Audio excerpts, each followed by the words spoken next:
a variety of half-acre buildable home sites extending from the golf course to the lake, including lake access canal lots. All lots come fully deeded as well as inspected for wetland and flood zones. Owners can use all the facilities without having to build. Caledonian offers a limited number of buildable lots with significant investment growth potential. Make Group Investment Project. For more inquiry, call us at +1 561 392 4800 or visit our official website www.makegroup.com.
Had to get the wheels turning there to get in. He's pulling this one, he's pulling well, and he's going to go over the boundary rope for the first maximum of the inning.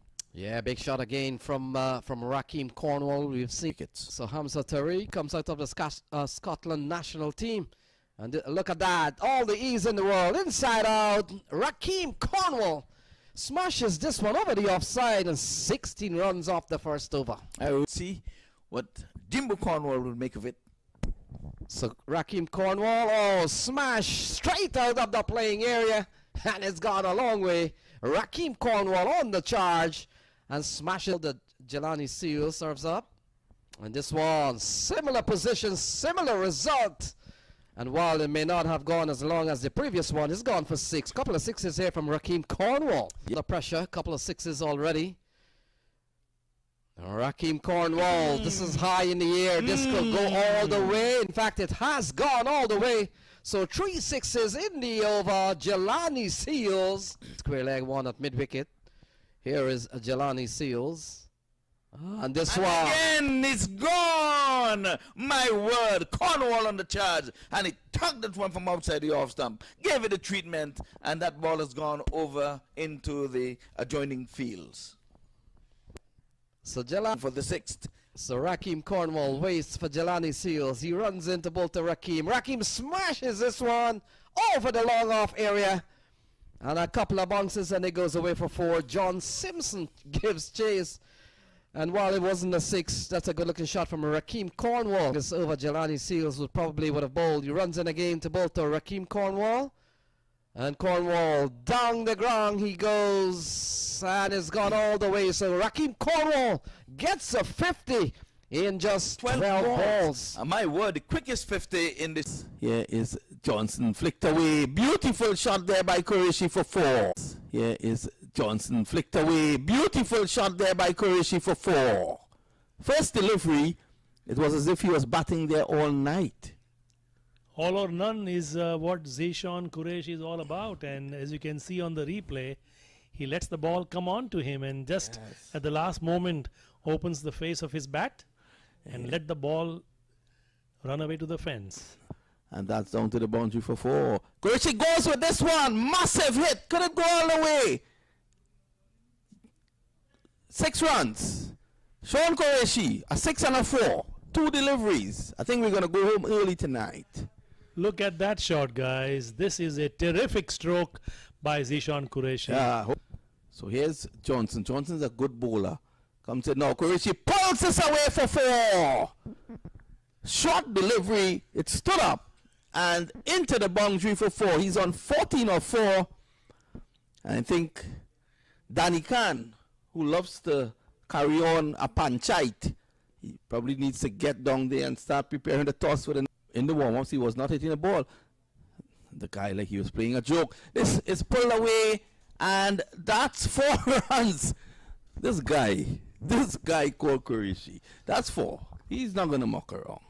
Look at the replay. Again, waiting for that ball to come on to him. It was a bad delivery, though.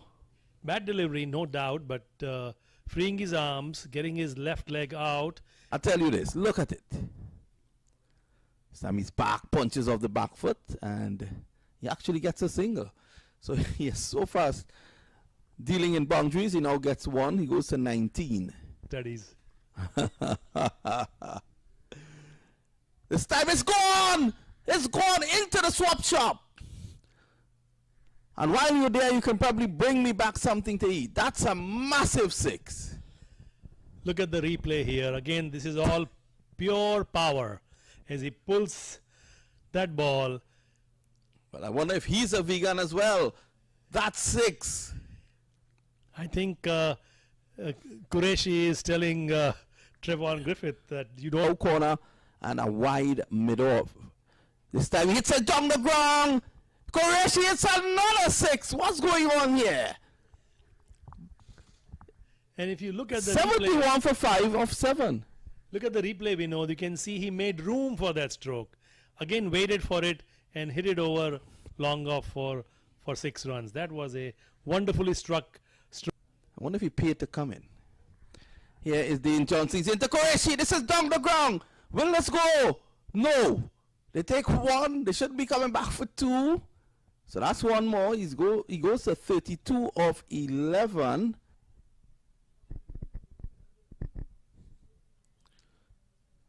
Gets a single down to long off now.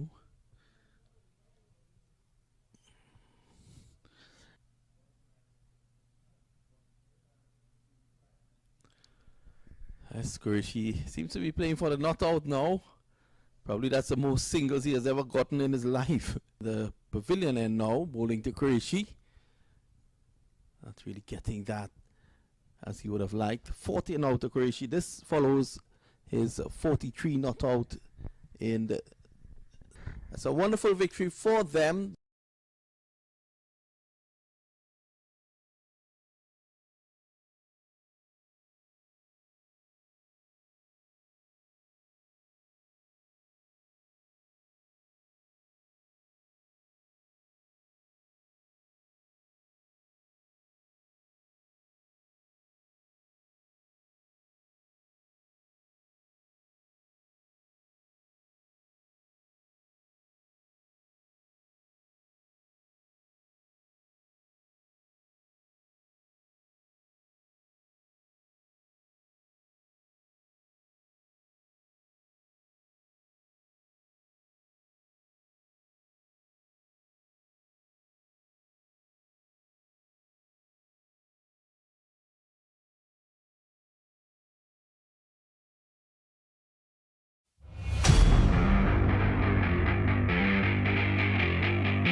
We are close to the end, folks, but we have a couple of more people that we need to recognize. And each year, the Palm Beach County Sports Hall of Fame recognizes a person or organization whose dedication goes above and beyond typical commitment to sports and tourism throughout the county. Ladies and gentlemen, Mohammed Qureshi is this year's Outstanding Sports Contributor. Let's take a look at MAQ's accomplishments. No one has done more for the development of the sport of cricket in the United States than our sports contributor, Mohammed Qureshi. In 1999, MAQ's passion for cricket led him to found a private sports and entertainment company called Cricket Council USA, which is the leader in the promotion, development, and expansion of T20 cricket in the United States. He has invested millions of dollars in the development of the sport across the country. MAQ built the first major cricket stadium in South Florida in Broward County in 2006, and he came to Palm Beach County a year later, building the Boca Riding Club and MAQ Stadium in Delray Beach, where championship events are held each year. The 2022 Legends World Cup will be played at MAQ Stadium. MAQ is a former member of USA Cricket, the sport's national governing body. He is the president and chief executive officer of MAQ Group, one of the largest real estate and financial groups in the United States, specializing in commercial real estate and sports management. At a special ceremony in Boca Raton last October, MAQ was bestowed the Lifetime Achievement Award from the Cricket Hall of Fame. Ladies and gentlemen, let's welcome the Palm Beach County Sports Hall of Fame contributor of...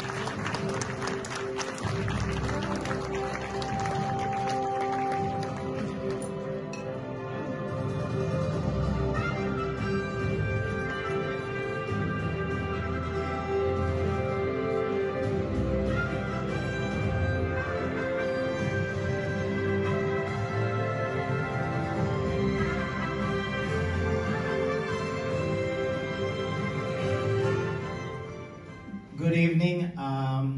I know you see my intro.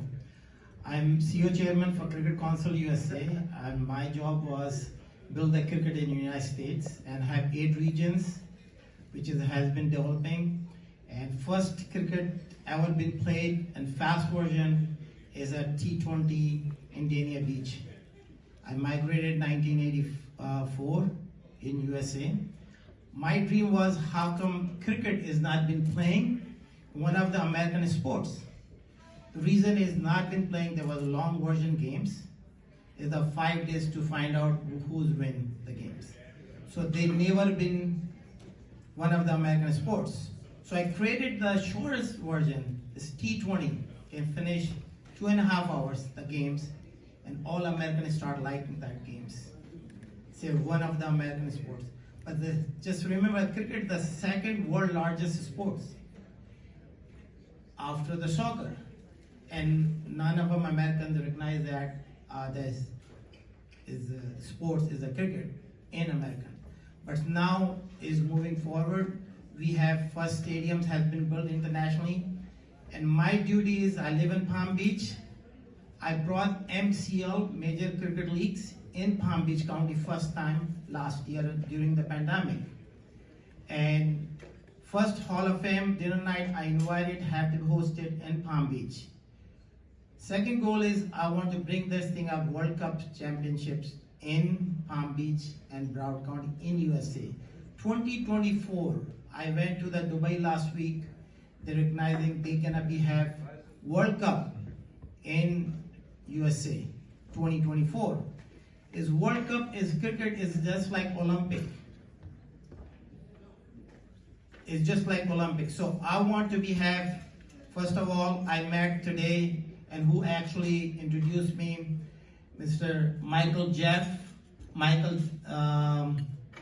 actually, I'm sorry for his name, but he's the one who introduced me in here, and I did a lot of programs in Palm Beach County for the Kids Festival every year, and also we bring the first cricket fields is ICC approved in Palm Beach County.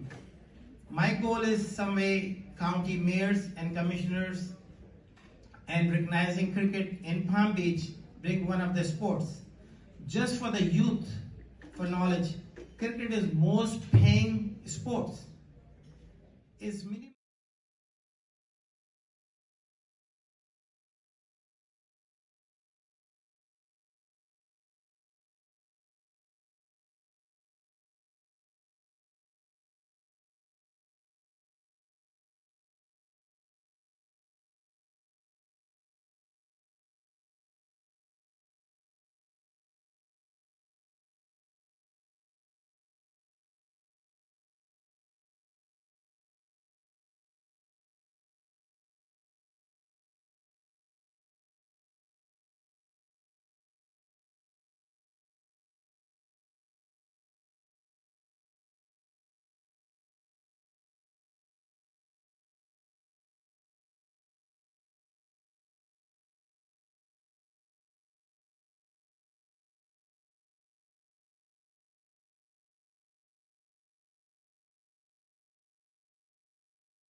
Good evening, everybody. It's going to be evening. It's going to be a day-nighter. It's 4:30. Actually, it's 5:05. And Pakistan, for the third time, they lost the toss today. And we've got Mr. MAQ, who's sponsoring this tournament, opening the batting, MAQ Qureshi. And you got Shiraz Najam. I've been joined for commentary. My excuse me, I've lost my train of thought there. Mr. Ramesh, who's from India, but he lives in Arkansas, and he runs a cricket academy. Tell us something about the cricket academy and what you're trying to do for USA Cricket. Thank you for introduction. Thank you.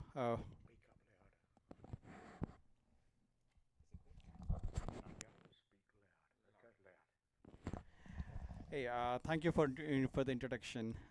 This is great day. I think this is just the perfect day for cricket. And here to tell about myself.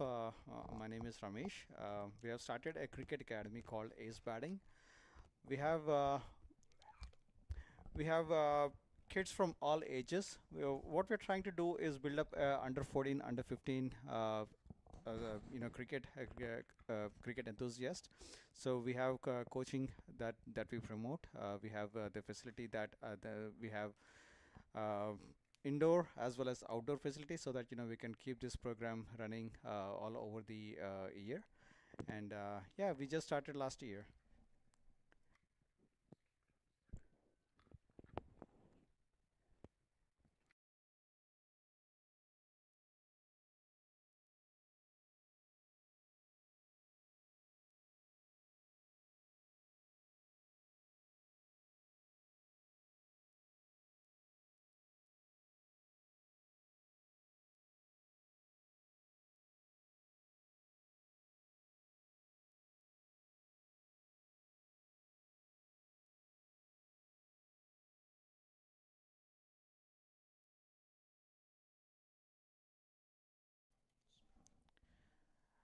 All right. Looks like Mark Kurishi is on a strike rate of 100 with 3 balls and 3 runs, and Shariz Najim with similar 1 ball 1 run. It's amazing to see this cricketer still able to really put their efforts on, get the runs off each and every ball. Oh, that's a good thing. Well, I missed that. Was that a wide? 4 wides? Or 5 wides? Yes, it's a 4. That's another dreadful delivery. Full toss down on leg side, run away for 5, but for 5 extras. Pakistan have had this habit. In every match they've started, they've not bowled well. That cost them the 2 games they've already lost, and they're out the tour. They can't make the finals. Well, Ramesh, it's good to hear what you're doing for the youngsters. And it's good to see.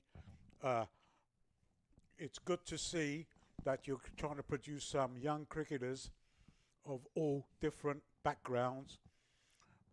Maybe you can produce a gem to play for USA or whoever, whichever country they choose to play for, because they're going to be of different origin. That is true. I think being in US, I think it gives a great opportunity, irrespective wherever we come from. We can represent the Team USA, and that is our aim, that we can build one team. Yeah. That's another 5 wides there. Oh, just touch. So this yeah, is very bad opening. This is. Excuse me. This is. This is the first over, and already they got 15 runs, and extras are already 10 wide. No, 10 wide runs. Extras are 10 already.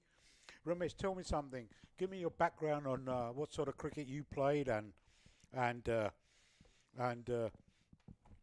just fill us in on your background of what level of cricket you played at. Well, I've played cricket in school and inter university. So that was that is where I've stopped because of some health issues. But again, I'm trying to basically build the infrastructure so that others can basically get to that next level. Good to hear that. Tell me something. Did you go to university in this country or India? In India. Okay. So And what university did you go to in India? well, I hailed from Hyderabad, which is in the southern part of India, and Usmani University was the university that I have represented. They tell me the best Indian food you get is in Hyderabad. Is that true? Well, I know you're going one of to. them. Don't be biased, okay? One of them. Okay. They're famous for their biryanis, right? Oh yes. But you can't. A man. There's a saying: a man cannot live on bread alone. But I guess in Hyderabad, a man lives on biryani. They can't Is live that true? without biryani. Yes. You can't live without biryani. I have to remember that. Okay, this is the start of the second over, and it's going to be. I can't make out who the bowler is, but we're going to soon find out soon. So how long have you spent in the USA? Well, it's been more than 6 years since I've been in the USA, but before that I was in the in Europe. You know, there also I was able to participate in some tournaments for the cricket. Cricket. Oh, Yes. okay. Good to see cricket being played in Europe, right? Oh yes. Hey, the Netherlands are doing very well. Oh, Holland, Yes, Holland. right? But mind you, the only problem with Holland is they got a lot of South Africans, expats, right? Yeah, and this is the start of the second over. Asim Hassan is going to open the bowling for Pakistan. Let's see if he can pull the run rate down a bit. Oh, that's a straight delivery. Oh, That's a pretty good That's a decent appeal. I think the think umpire thinks that was too high. What did you think, Ramesh? Well, I think it was missing the leg stump. I think so because Okay. it was going away. I think it's a close call though. Yeah. Yeah, my eyes are deceiving me at my age, you know. Okay, at least that first delivery asked a question of the batsman. Certainly, if the run rate, if he is able to control the run rate now, I think it would. Oh, that's a wide. Yes, another extra. Pakistan just can't afford to give extras away. This is Team USA is a very strong team. They've got some really good bowlers, right? It's okay. They've got a good bowling attack, right? Was it a wide again? Oh, another wide. No.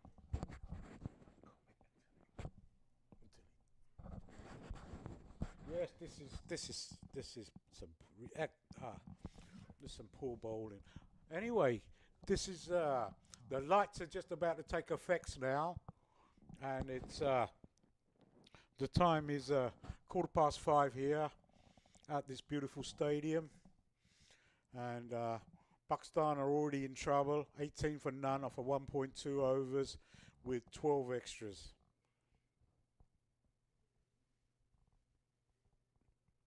That's nicely flicked away for a single. No, it's more than a single. It's going to be, looks like they're going to run 3 runs. It was a beautiful delivery, though. I think it was right on the leg, trying to get him on the leg, but well, that was a good piece of batting there. He was able to flick it at the right time. Yes, it was flicked good. away on through mid wicket there. Okay, let's see Azim. Azim has got to try. You know, he's got to try to get a wicket for Pakistan to have any chance. Oh. Goodness me, that is another 2 wides. You know, they have scored. That's 14 extras in a total of 23, I should say. I apologise. This is 0 for 7 of a .03 overs with. That's another wide. Azim Hassan is bowling round the wicket, and as he's bowling round the wicket, the angle, his right arm over, and the angle he's delivering at is going further away. So he's got to pitch around about leg stump to hold that, to even hit the stumps. That's a little bit better. It just pitched around off stick, and it was missing the off stump. So For him to get anywhere, you can count LBW out, not unless he's able to bring the ball back from outside the off stump. But the angle he's bowling, so he's cut out one mode of dismissal. That was another hoik. That was a hoik to mid wicket, and that's another 2 runs. I see from the previous game, looks like the bowling is a bit slower. Maybe it's because to control the wides, I guess. What do you think? Maybe that don't forget these are legends, and some of them are legends. They've played professional cricket, and because of age, as the older you get, it's hard to put back-to-back games. Even professional cricketers find that difficult, right? Yes, and that too when the weather is, it's a bit colder out when compared to the morning. So that was a full toss, which got hoiked over top of mid wicket for 6 runs, and the score is 32 for none off for 2 overs. They're going at 16s right now, and Pakistan need 2 or 3 wickets very quickly. It was beautiful of flick to a 6, right? So he was able to connect the ball really good on the right time, and yeah, what I've noticed with these modern bats, with modern bats, people hit the ball a long way, right? I see little guys these days, who look like they can't even hit the ball off the square hitting big 6s, right? Yeah. You see some wonderful young cricketers in the IPL, right? Young kids coming through. True. Even in the training academy, we have a few kids who are barely 3 feet, 3.5 feet, barely the size of the bat. But the instincts of cricket, what they have in them, is amazing. So at what age do they come to your academy? Well, the youngest one is about 5 years, and the under 14 is on the under 14 lot we have 14 years. There are 3 kids who are about 14. But again, amazing cricketers, amazing instinct, amazing connect with the game. Is this academy just for youngsters, or anybody of any age can join? And are they in the academy? Is there an academy that they're invited to, or parents bring these kids because they want them to be cricketers or whatever? That's their interest. It's mostly parents as of now. We are trying to promote the game, irrespective whether it has got the sponsorships for the universities or not.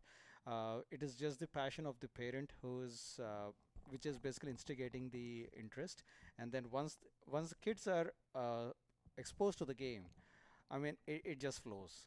It just flows. We have seen that one kid is bringing his friends along, and then there is a team forming. Yeah.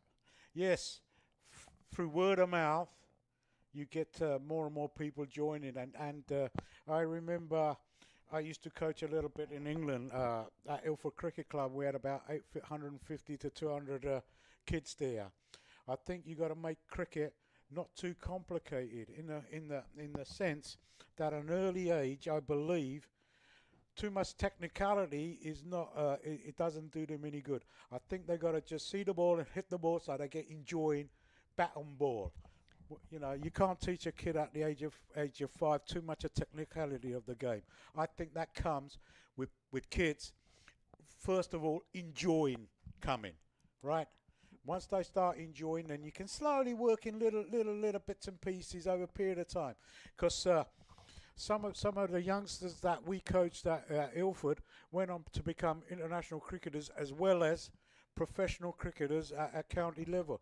Another nice shot down to square leg for 4 more runs, and this is becoming. This is Pakistan's been their real weakness today, and in the previous games where their bowling's fallen apart. But looks like the bowlers are coming back into shape. No extras. It's all they're now the batsman is grabbing the run, and bowler is still a bit struggling, I would say, but he is getting onto the wicket now. Yes, it's like It's 38 for none off of 2.5 overs, right? And Amir is a fine bowler, but he's getting punished today because of his wides and things, and he's gone for 23 runs in 2 overs. That's a That's direct at hit. 11s. You know, they're going at 13s right now. At this rate, you know, they're going to be in 200. And Mac Qureshi, who's sponsoring this tournament, is 10 off a 9, and Shiraj Najam is 14 off a 9. Excuse. Excuse me. There's been 15 extras in 3 overs. That's a lot. I mean, it's almost 40% of the score is now coming out of extras. I think Pakistan should definitely control extras. While batsman is now comfortable, they are settled. They are able to flick the shots. They are able to follow the ball, which is pretty good for the batting side now. So Ramesh, this is your first time commentating. How are you enjoying it? Oh no, I'm nervous. Nah, don't be nervous. He's nervous, but hey, the man's a knowledgeable man. He's played a lot of cricket and he's coaching, so everybody has nerves when they first start, right? But you're an honest man, right? Oh yeah. No, for saying that, you know. Yeah. So coming back to the academy, you rightly said that, you know, from age 5 to 10, they don't enjoy the technicality. They just enjoy, you know, the format of cricket. Hit the ball, you know, gamification. We do gamification. We make them have fun Yes. while learning the cricket. Yeah. Fun is the name. For what I believe, you know, and a lot of coaches I've listened to, you know, some of the greats. They say make it enjoyable. This is a change of bowling. This is Awaz Mahmood bowling, and that was a nice delivery. That hit him on a pad. No appeal. Must have been going down leg side. So Awaz is a new bowler, and he captains Orlando Calendars.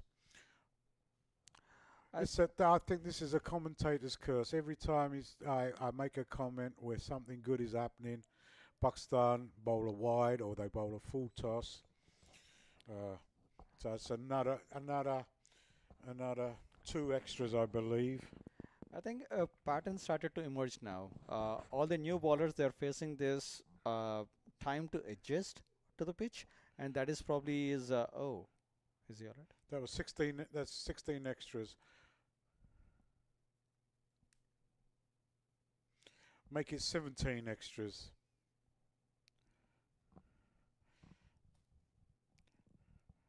You know, Pakistan are having bowling nightmares today.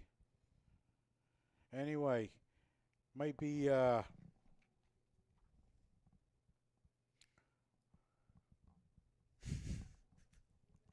this is going to be a long over. That's another wide. I'm starting to lose count of how many wides are being bowled, but it's 44 for none, and 25 runs have come from the bat. That means to say 19 are in extras now. Qureshi, Mac Qureshi, is 11 off a 10, and Nijam is 14 off a 10, and there's another loose delivery which is punched away, square of the wicket, pass point for 4 more runs. Ramesh, it looks like they're going to be chasing a big, humongous total. I was thinking the same. With the current run rate of 48 runs in 3.3 overs, it's going to be a massive score. If they keep, doing the same thing, whatever they are doing, of course, bowlers have to improve. I mean, they cannot afford this kind of a score, especially coming out of the ball. Yes, I'd like to thank all our viewers again for joining us. Maybe you guys, you know, people have finished work. Please come and join us and tell your friends about this network. It's for cricketers at all different levels, which I'm pleased. we're covering the Legends series right now, and some of these are legends. They've played first-class cricket in their various countries, and I've had the pleasure of meeting some of them and picking up some of their knowledge. This is Mian coming in and bowling. Again, that's a nice Yorker length delivery. Played back straight to where's Mahmood. That concludes the over, and I hope they're giving the bowling to. Do you think at this time? Do you think you need to? If you were there on the ground, would you be using the bowler who already got used to this pitch, or would you try a new bowler? No, I think in T20, I think you gotta change your bowling, especially when it's getting punished like this. I would have bought a spinner on now, right? Let's see what spin can do, because Amir Khan's medium pace hasn't worked. Amir is a really a fine bowler. He gets a lot of wicket in T20 in Orlando, but today he hasn't bowled that well. He's about to start his third over today. He bowls a natural in swing, and that's another short and wide, and his thump through extra cover for 4 more runs. So this is getting worse by the minute. They're off. There's a replay of it, and I believe the ball got what it deserved. It was there to be hit. It's 53 for none of a 4.1 overs. Looks like the partnership is just crossed 50, and then oh yes, and the partnership opening partnership of 50 at a very healthy run rate. Yep, they're going at more than 13. Yeah, 12.7 to be precise. Okay, thank you for that technicality, Ramesh. It just appeared. This is a man of knowledge. See, when you sit with somebody who's a coach, they pull you up on finer details of the game. That's another. Okay, that's a square cut straight to the fielder. Lucky for him, it was in the air for a while.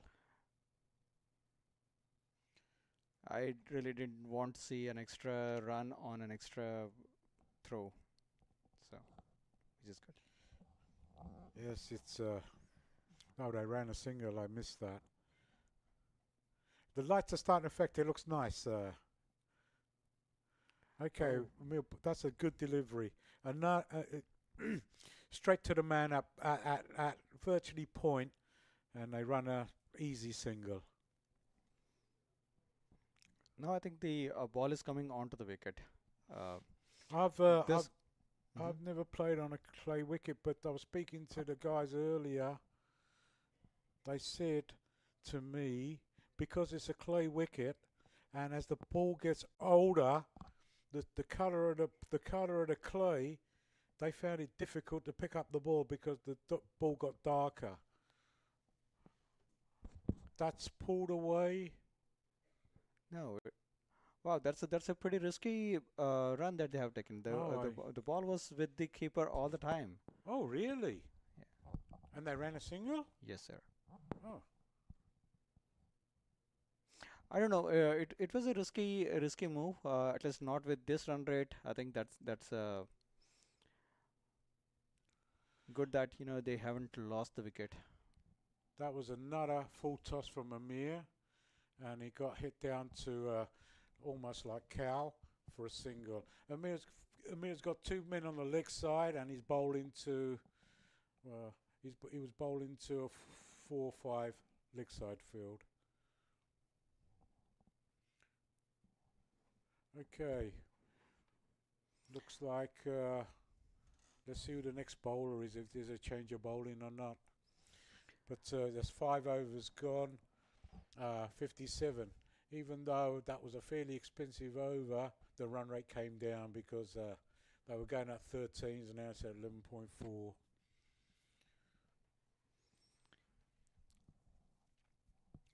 How do you like this stadium? They're gonna. I was told they were going to build some more stands there. This venue is going to be used for the World Cup coming next year. Perfect. This is amazing. I have not seen a well-maintained cricket stadium in the US so far, but so far this is the best one that I have seen. It's well lit. It has got pretty good. So are these 4 pitches active? I mean, do they change it or is it? Yes, I guess they've got from far as I can see that they've got 4 strips, so they must be using different strips. But for the last 2 days, they've been using the same strip every day. I can understand that because yesterday was very, very wet in the morning and it took a lot of time to prepare the wicket. The other ones are probably not been prepared. I see there's a change of bowling and it's Kartik Bala coming on to bowl. Let's see, let's hope Mr. Bala gets the run rate down a bit, gets the run down a little bit, and he has a little bit more control than the other bowlers have had so far. I really hope for the first 3 balls, if there are no wides or extras, I think he will have a fair idea on the pitch, and then he can get his momentum going. But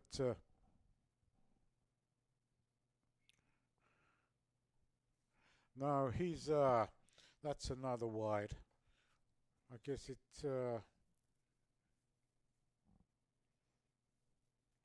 it almost is a pattern that all the new bowlers, they are finding it difficult to zero the ball, the line and length.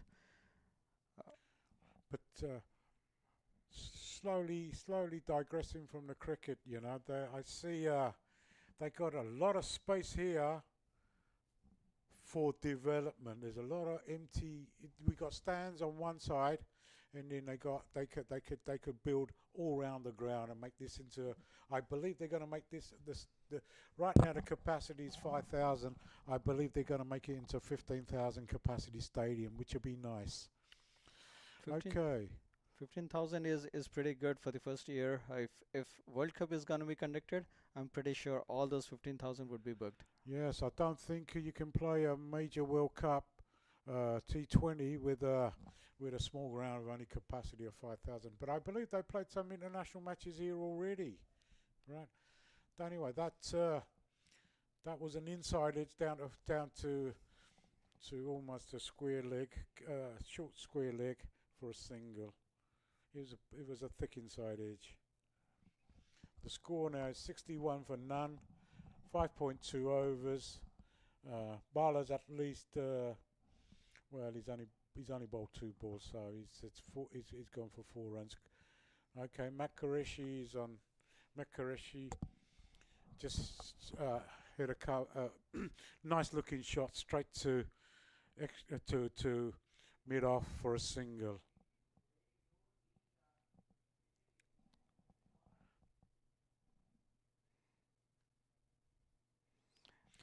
That was a cross back hoik.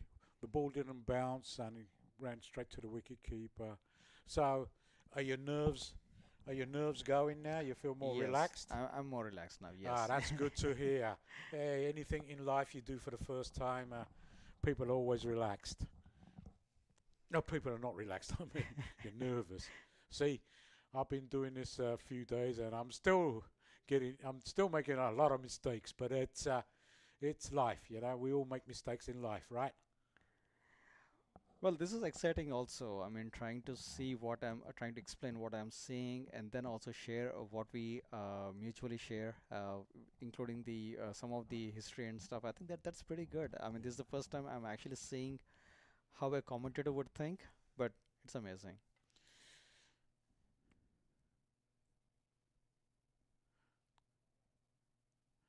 That was another wide delivery down a leg side.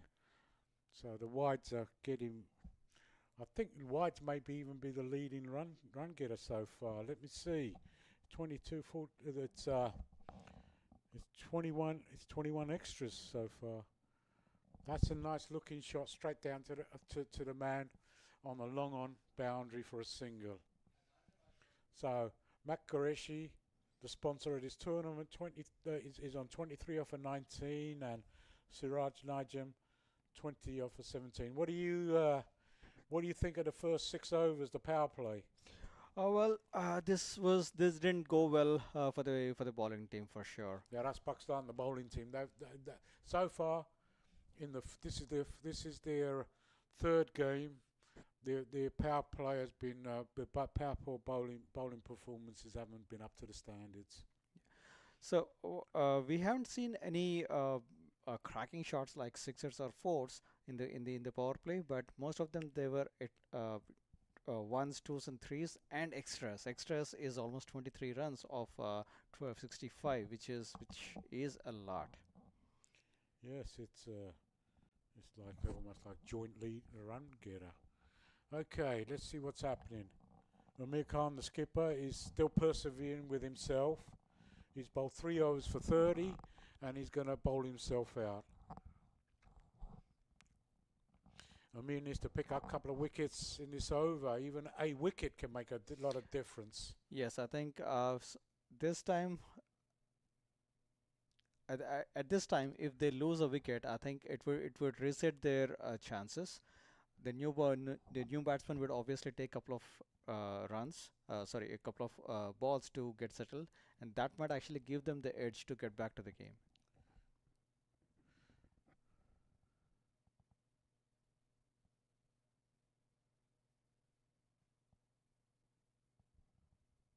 Okay, Amir's bowled 2 dot balls, which is very good.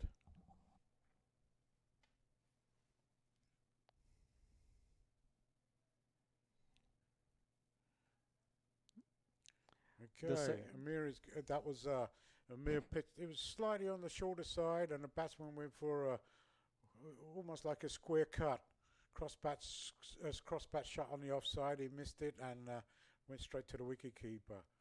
Again, it was almost the same delivery, but this time he connects well for four runs. I think the field setup has changed a little bit.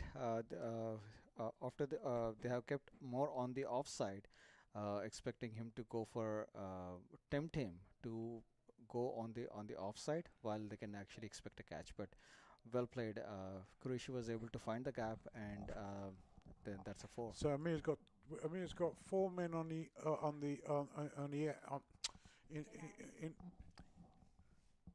Hi, we're joined by 2 young ladies who enjoy watching cricket. I wonder if they're going to commentate. Okay, it's good to see. I like.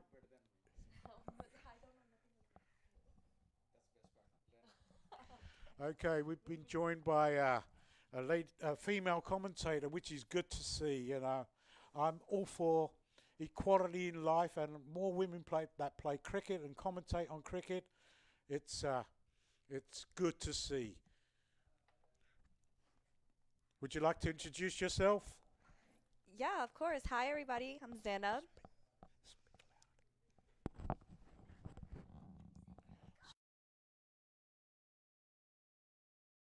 Say what?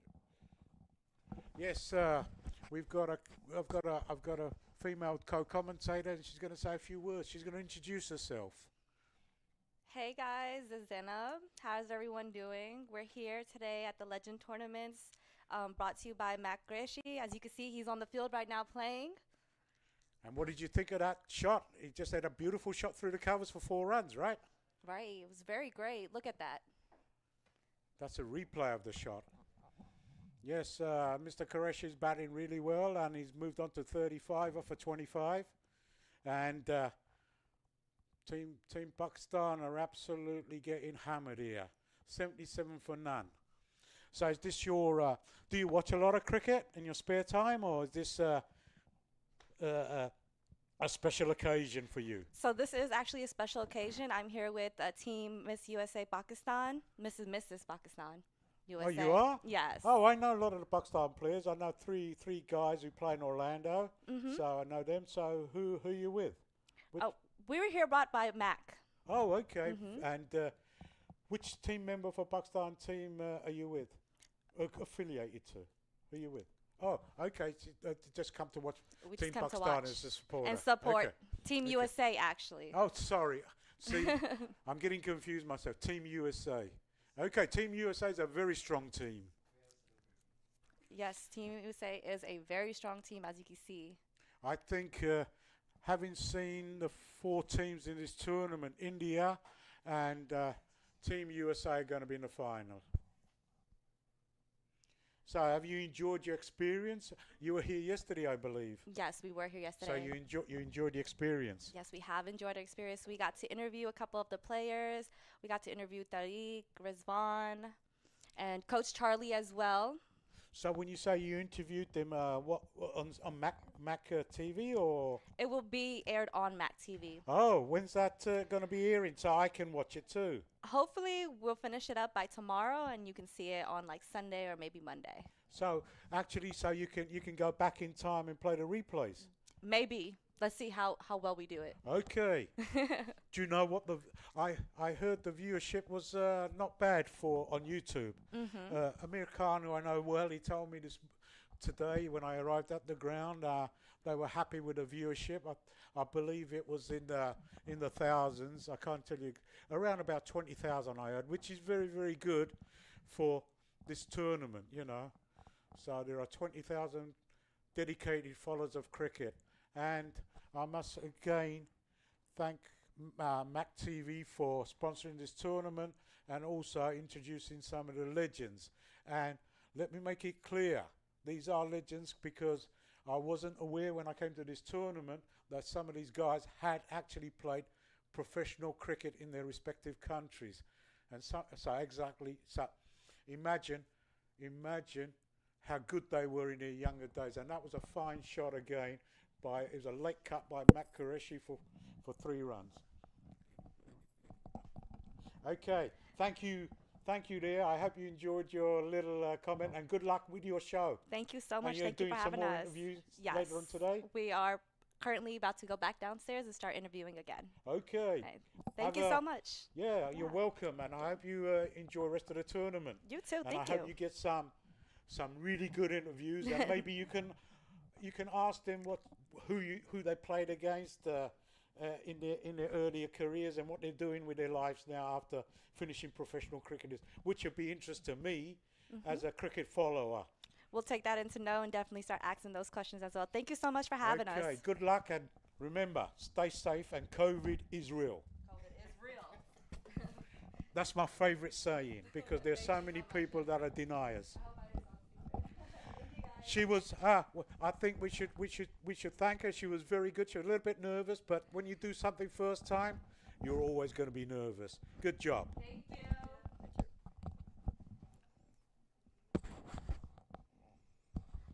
Okay, getting back to cricket. It was nice to hear a female voice on cricket, and more the better, more the merrier, I should say. All right, we've got. Kartik Bala bowling his second over, almost finishing his second over, a full toss, and that's hit away down to square leg for a sing. No. Oh, there could be a bit possible run out. The non-striker was looking for a 2, but the striker didn't respond. So it's a single, 85 for none of a 75. Well, this was 7.5 overs. Oh, it was a free ball, so another extra.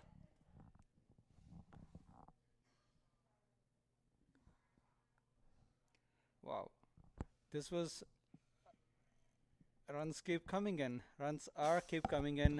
There are 2 opportunities that they missed. The bowling team, the Pakistani team missed in the last ball, and again it was anyways a no ball. So. Well, they're going so well. They're going at 11s, right? And they're in no trouble. There's no sign of a wicket coming. Maybe we need some. Maybe they need some inspiration from somebody. You know, maybe cometh the man. I should say, cometh the hour, cometh the man, and they definitely need a man very soon. Well, the run rate has actually climbed after the power play.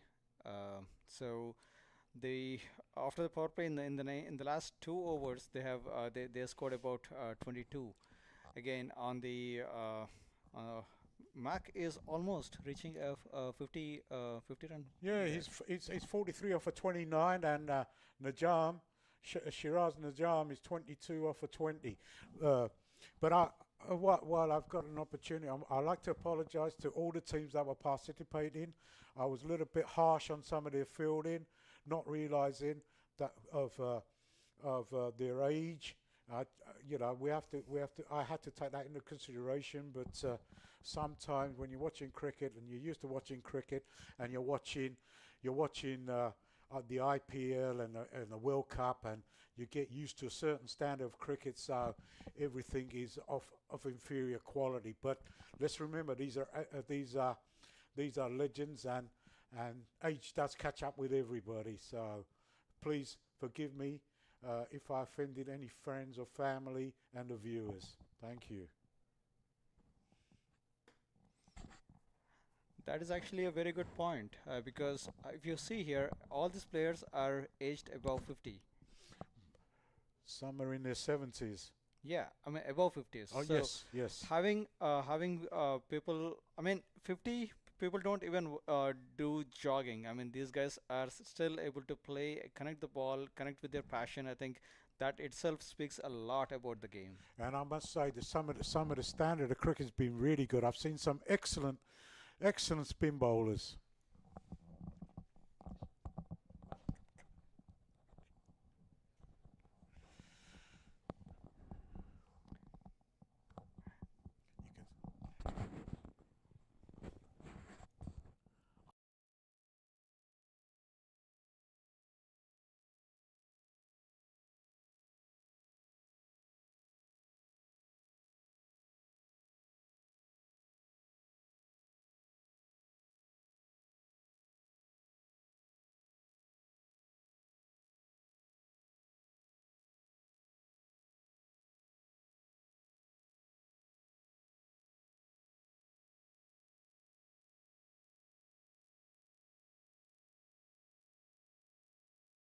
That was another delivery that got punished for 4 more runs. The score has moved on to 93 for none off of 8.4, and Najam has moved on to 26 off of 22. This is Ali Bukhari, who bowled well in the previous game, and they picked up a couple of wickets yesterday, and he's come on to bowl with his left armers. He's bowling left arm orthodox. Okay, that's a nice looking shot, but he wasn't timed. Straight to cover for a single.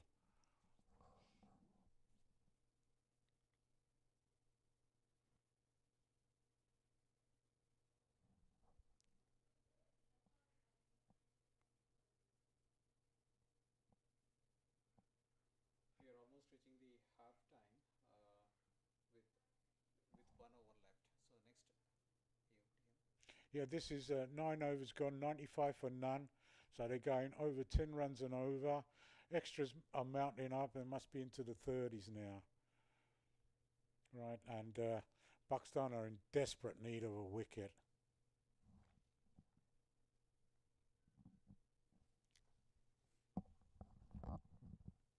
From the morning, I've seen that the wickets are not getting the wicket is not easy, and I think that's exactly what is happening here as well. And batsman, the ball bounces low, and it's still not able to get onto the wicket. I mean that's exactly what I believe is happening. Okay, we're into that was into the 9th over. And that last over was not as bad as some of the other ones I've seen today. 95 for none. MAQ on 45 off of 32. Shiraz 27 off of 23. I really can't see where the next wicket is coming from, where this first wicket is coming from. You know, the lights are really starting to take effects, and it's really nice. It's a pleasant evening here in Florida, Fort Lauderdale, which is very near Miami. And if people who haven't visited Miami, it's a very nice place to go and visit. And they have cruise liners and things going out from this side of the town, from Fort Lauderdale and Miami and places.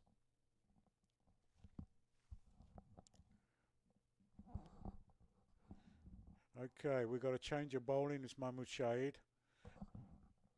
Bowling is off spin. So the first ball was pretty good. It was right on the line and length, and of course the timing was Rishi was able to push it across and made a quick run on it. Okay, Mr. Mahmood Shahid, he's bowling with 2 men out on the offside, one at deep cover. You got a long on, you've got a wide mid on, you've got a cow corner, and my eyes deceiving. Where am I missing the other? Oh, it's 4 out. That's all you can get in before the power play, second power play.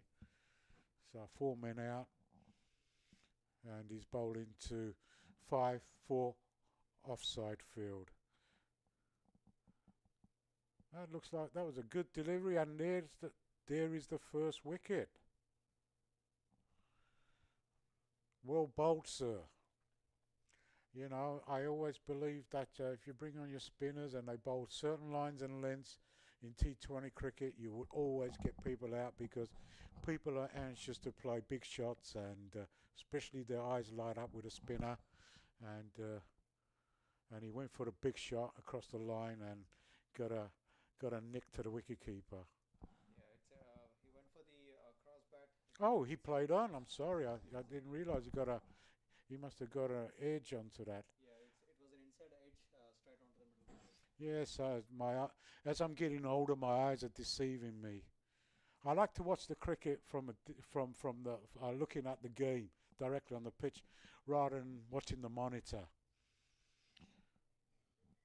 So I'm around about maybe 75, more than that, probably 80 yards away. So sometimes it's difficult to pick up exactly what happened. But I'm enjoying the experience. It's been a great honour and experience for me to commentate on these Legends cricket. The visibility is not something that we can get because we have umpire and the bowler coming onto the way. So I think what we can pick up from the monitor is probably the best way.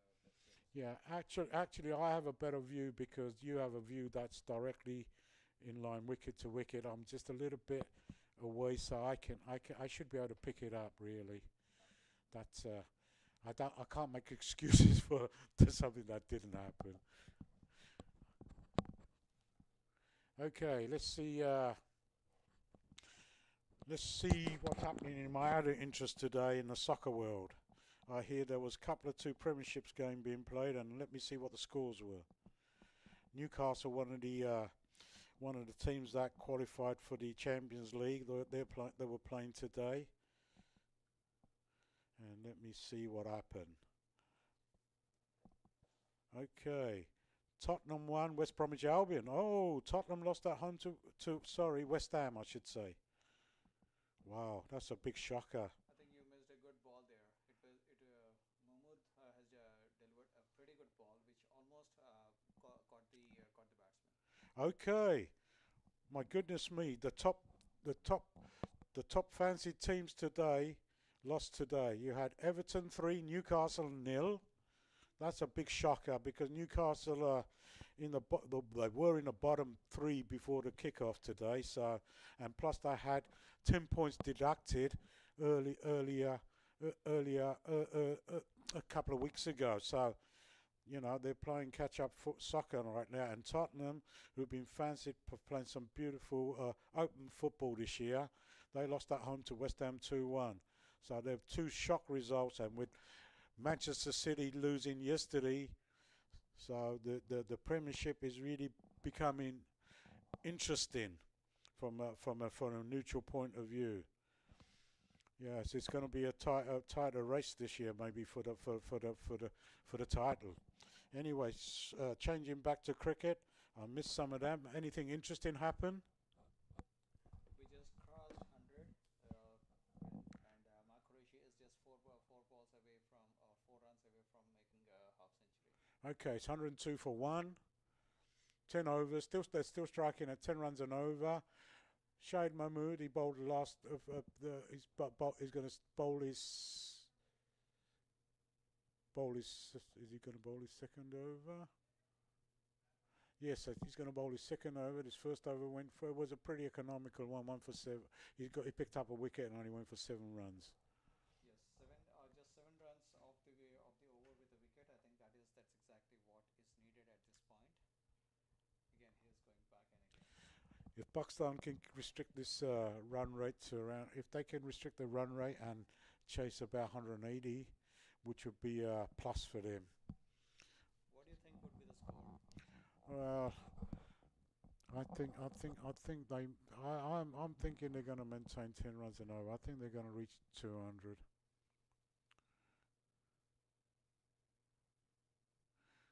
Team USA has got a pretty good bowling lineup. Unless they have the same problem of what they are facing, what Pakistan team is facing now, I think that should be a pretty solid foundation for a like this. I believe Team USA played the morning game. Am I correct? Yes. Okay, they bowled a team out for 80 from about 87 and got them in about 8-9 overs, right? So it looked like a good bowling attack and a good batting attack, and that was a fine shot over top of long on for 6 runs. Yes. And Qureshi's reached his 50. He's reached his 52 off of 35. He's enjoying sponsoring this tournament and also he's enjoying his batting. Now I think he's going for more aggressive shots. Yes, he has crossed the milestone. Well, he'll never get a better chance than to make 100 today, right? Well, with the number of overs left, I think he has got a pretty good chance if he's okay, he's gone for another big one. Okay, he didn't time it, and it's a misfield, and it's 4 runs. So it gets from bad to worse. So that's back-to-back boundaries, a 6 and a 4, so it's 10 off for 2 deliveries, and Bukhari's just spoiled his bowling average completely. He went from 1 for 7 off a 1 for 7 off the first over. Oh, sorry, not for 7. I'm reading wrong bowling. So this over started to come fastly with the 6 and 4, and did he just miss a catch?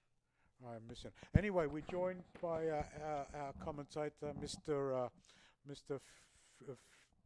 Iqbal, ex-Test cricketer for Pakistan, a man of great knowledge and a wonderful cricketer, and he'll be co-commentating with my friend Ramesh.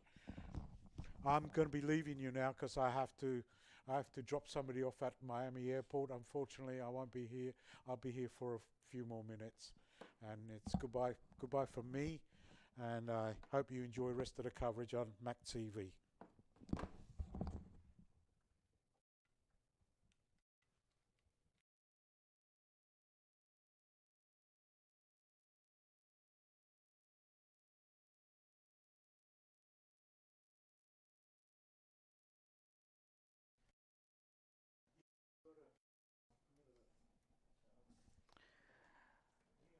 Alright folks, this is Ramesh and I'm the only commentator here for the next couple of minutes, so I'll try see what I can do.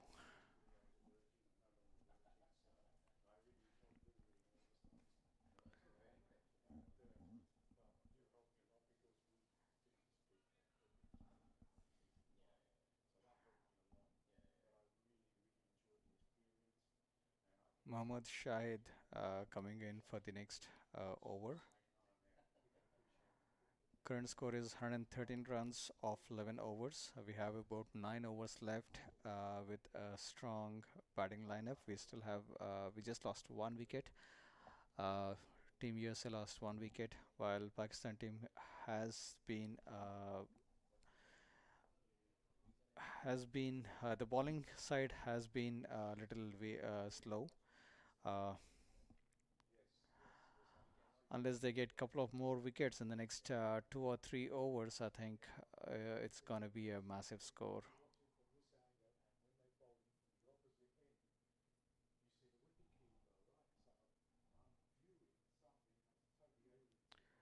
That's a very good ball. It almost got him on the offside, outside off. Again, there was inside edge, I believe.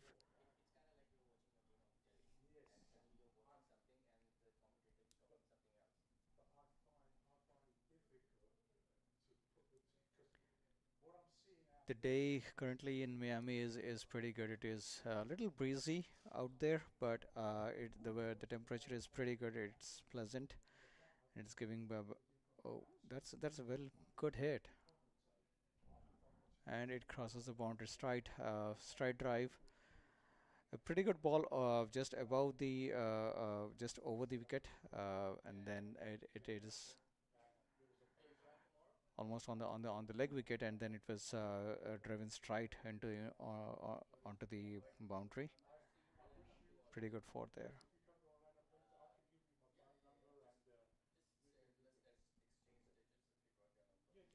Prahlad is the batsman. He was able to get 8 out of 4 already, and he's on strike again.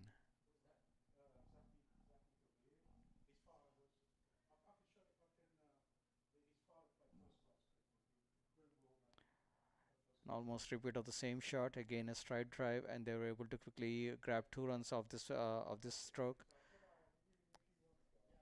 Slowly but steadily, I think Prahlad is building his partnership. Oh,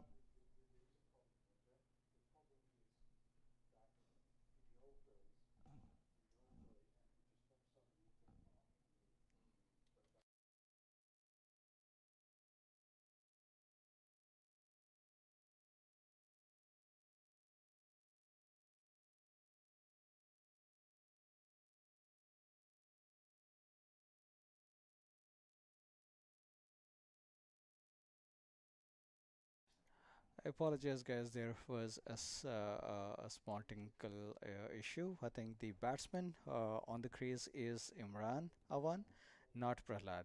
I apologize for the correction there.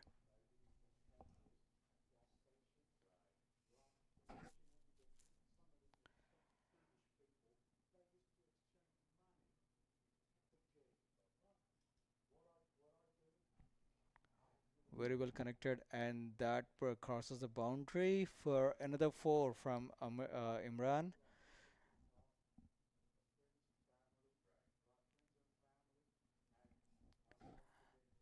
It was an outside off, and then it was well driven off the cow corner into the boundary.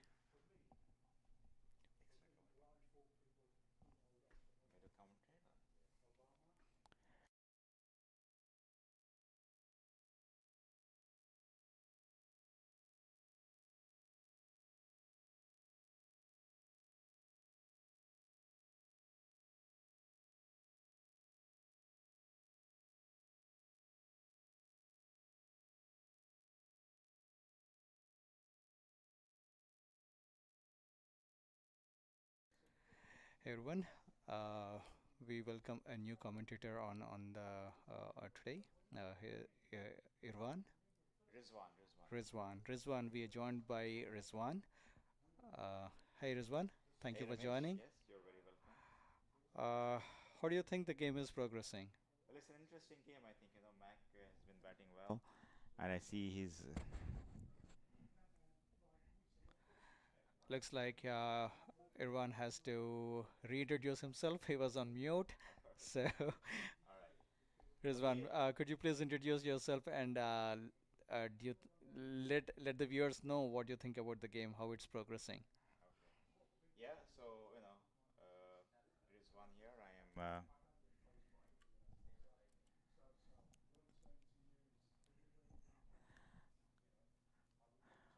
Okay, Ramesh. Okay, I think looks like I'm finally on now.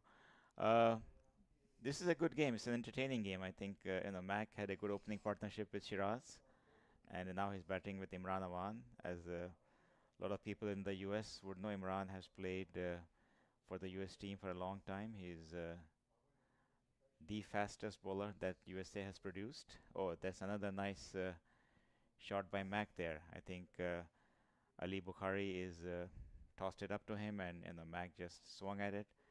It beat the man in the cow corner, It's a magnificent shot. So MAQ has moved on to 63 now from 45 balls. Imran on the other side is batting on 15. Both of them building up on the foundation laid by Shiraz and MAQ. So Team USA 130 for 1 off 12.3 overs. I think MAQ is getting pretty settled now. He was able to go that extra step, take that extra step, and connect the ball right at the place where it bounces, and all the way into the cow corner. So I think that was a pretty good shot there. Yes, it is. It is. It's a very good shot by MAQ. Okay, Ali Bukhari comes into bowl again. He has a. Okay, let me wait for this ball. It was kind of dropped a little short outside off. He cut it to deep extra cover. Takes a single. Brings Imran on strike here.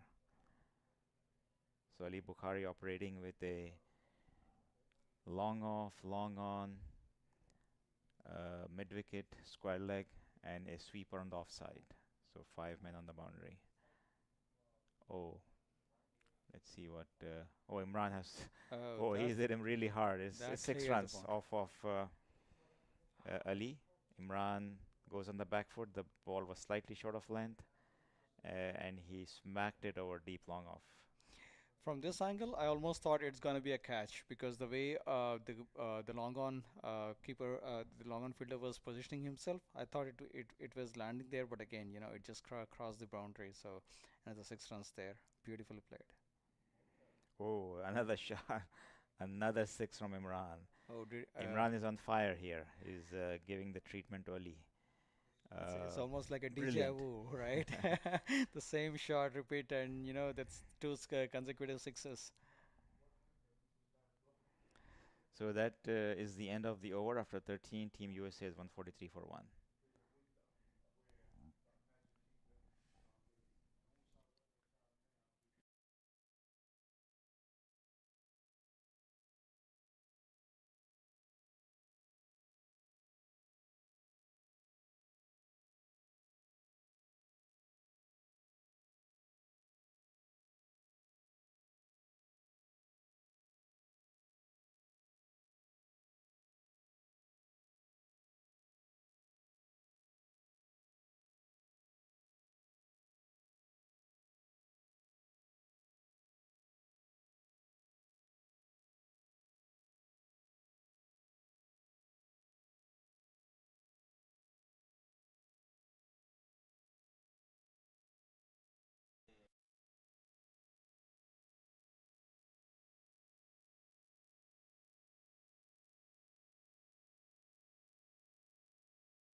Hello everyone,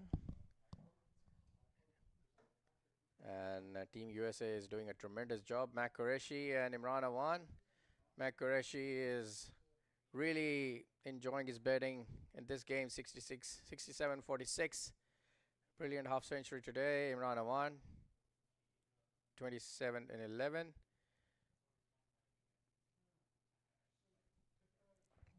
Team USA are cruising. 146 for 1, 13.3.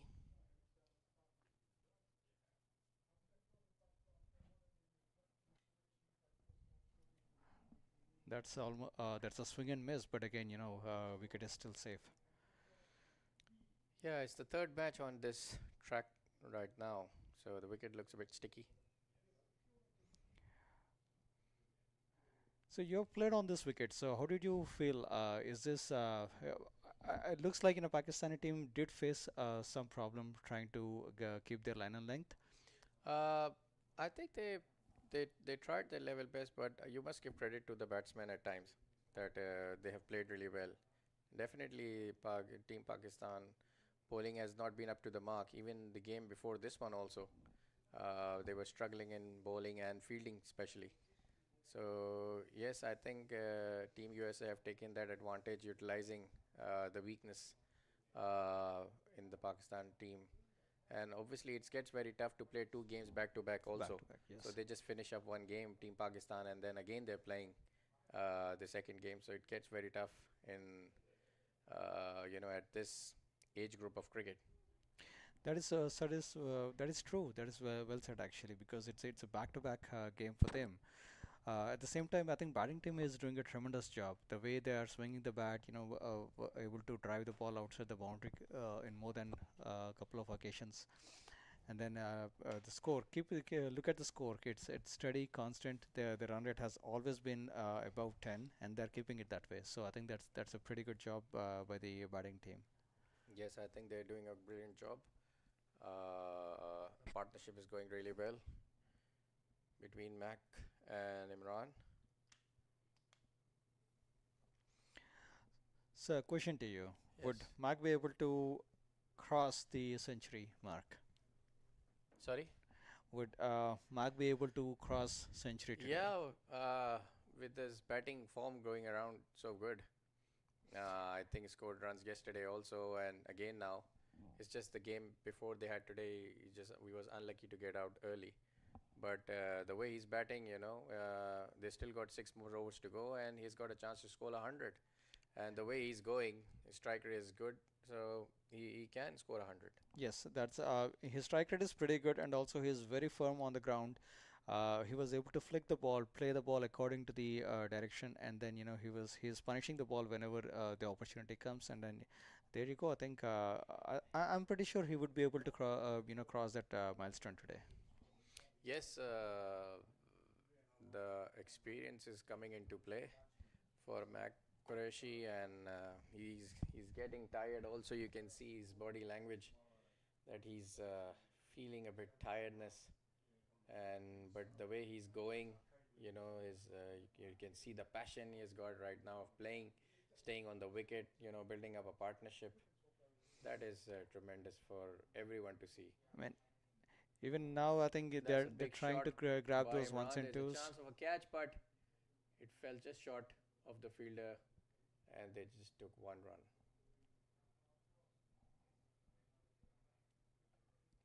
And they're not hesitating to make those runs. So whenever the opportunity comes, I think they are running for it. They're getting ones, twos, and they're not slowing down anytime. Yes, they're very set right now on the wicket, and obviously both are experienced players, and they are utilizing their best form right now against Team Pakistan. There's another good shot from Imran. Yeah, that'll cross. Out of the park, extra cover. 4 runs to Team USA.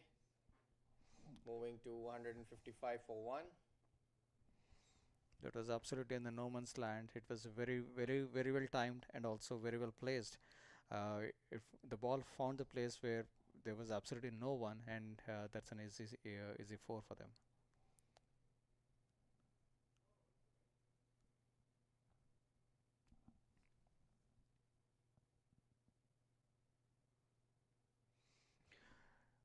From the matches that were played today, I think 155 is a pretty good score, and it is climbing. Yes.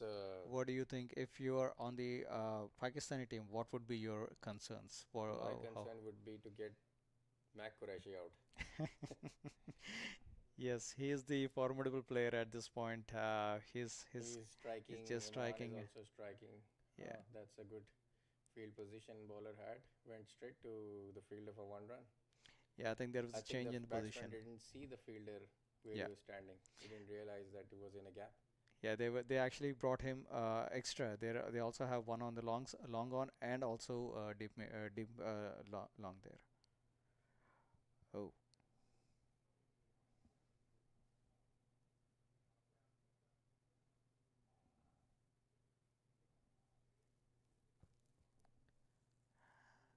But in the process, I think they are keeping the leg side vulnerable for Mark to hit more boundaries. After 15 over, 157 for 1.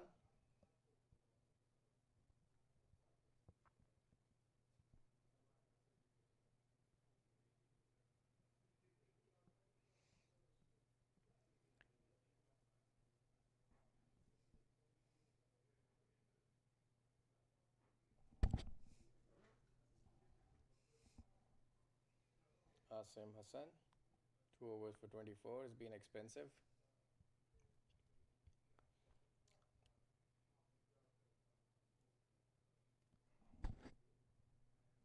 Mohammad Shahid. Mohammad Mushahid coming to ball now. He had a pretty expensive over, but I mean, it's a decent over, I would say, because there was a wicket that he was able to grab. Yes. And Mac was going for a big one. He missed the ball. Seems like he's planned to go for the big shots now. Full toss for single.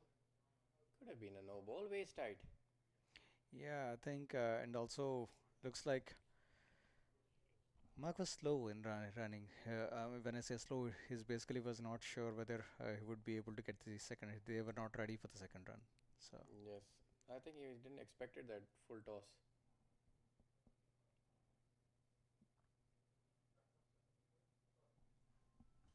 Big shot by Imran. That's all the way out of the park. 6 runs. it cleaned the boundary just by probably 5-6 inches, but that was a pretty decent, pretty good shot.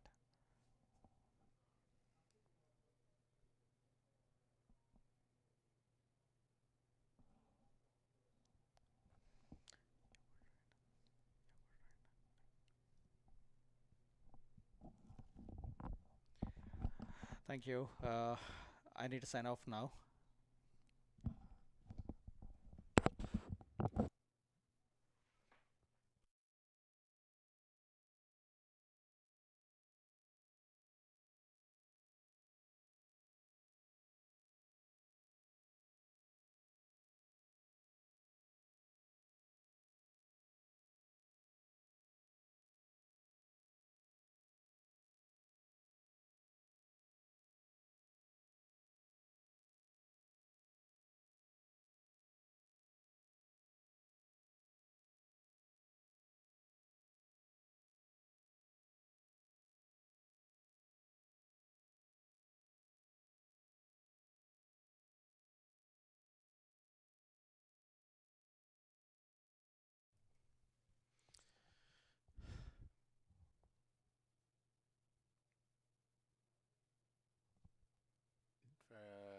For single, Mac Qureshi moving towards 72. Playing really well. Doing good job for Team USA. Another big shot missed by the batter, Imran. It's been an expensive over. 9 runs in this one. Mahmood Shahid. He's finished his quota of 4 overs, 1 for 32.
Good shot by Mac Qureshi.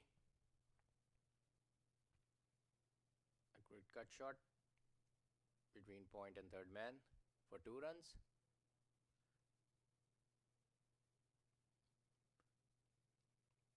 If youngsters are watching this innings of Mac Qureshi, I think there's a lot of learning for them, that how you build an inning and how you carry on finishing, playing all the quota of 20 overs. Keeping wickets in hand, keeping your wicket in hand, see the scoreboard, key the calculation, looking at all the fielders around. I think it's a very good learning experience for the young players to look at these legends, experienced cricketers who have played a lot of cricket in their careers.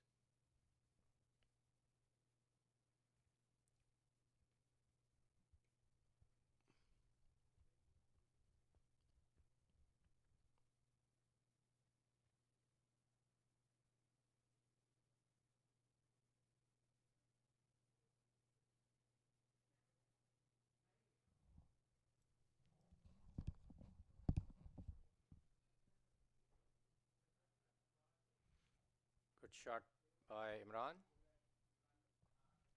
towards extra cover for 1 run. Team USA moving to 170 for 1. 16.4 overs.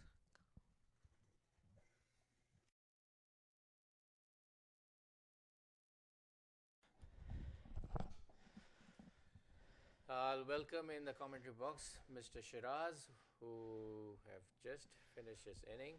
Is playing very well. Thank you, Faisal bhai. It's a pleasure to be in the commentary box with a legend like you. You should be out there. This is a Legends tournament, and the only one legend in the vicinity of Fort Lauderdale is sitting in the commentary box. Look at that 6. Good shot by Imran. Nice shot. Yeah, no, thank you for your kind words. But obviously, this tournament is for the local people who have been doing a lot of hard work in the development of cricket in their clubs and their teams, have been playing from very long. As Mac Bhai was explaining, the plan of having this tournament is to make sure that these cricketers can play a tournament like that, and then more youngsters can get an opportunity to play in the US Open.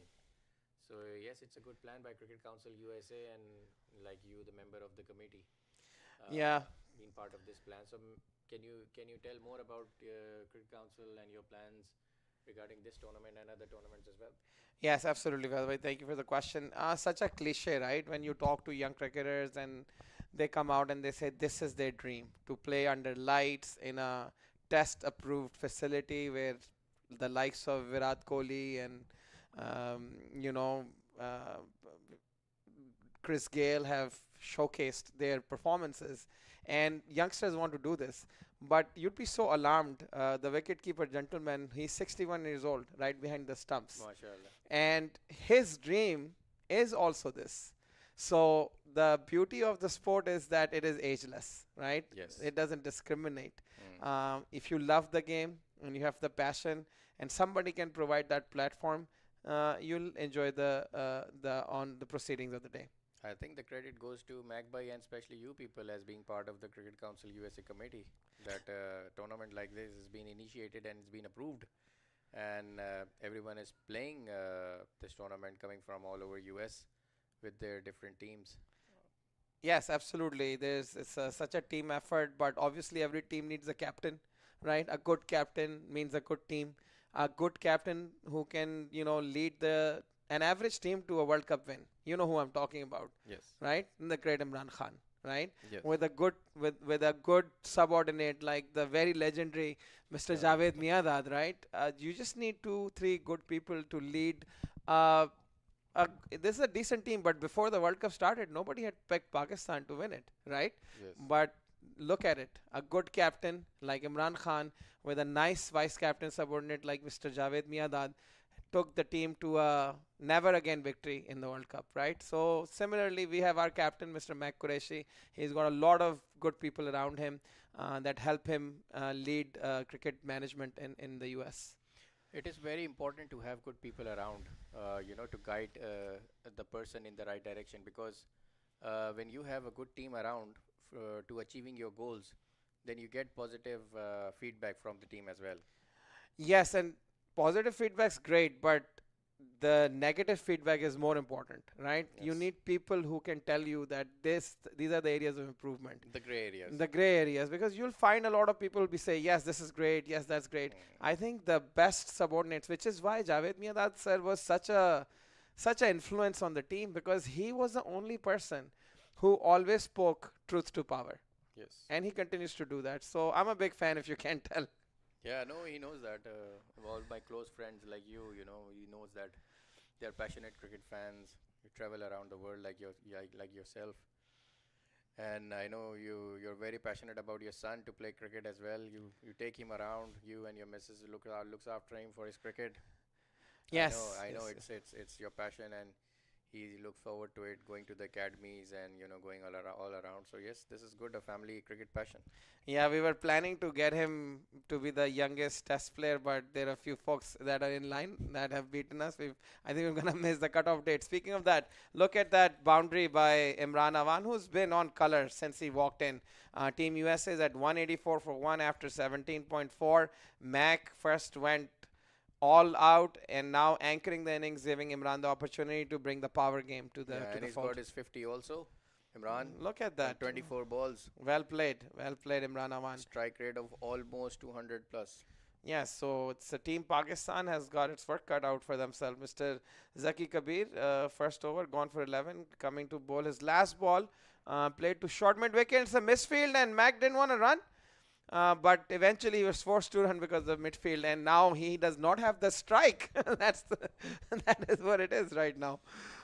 Because obviously Mac has 18 short of 100. It'd be such a feat if he could get to his 100 in this 2020 game. Yes, I think I've been saying this from a while ago now, that he should score 100 because he deserves to get 100 the way he's playing.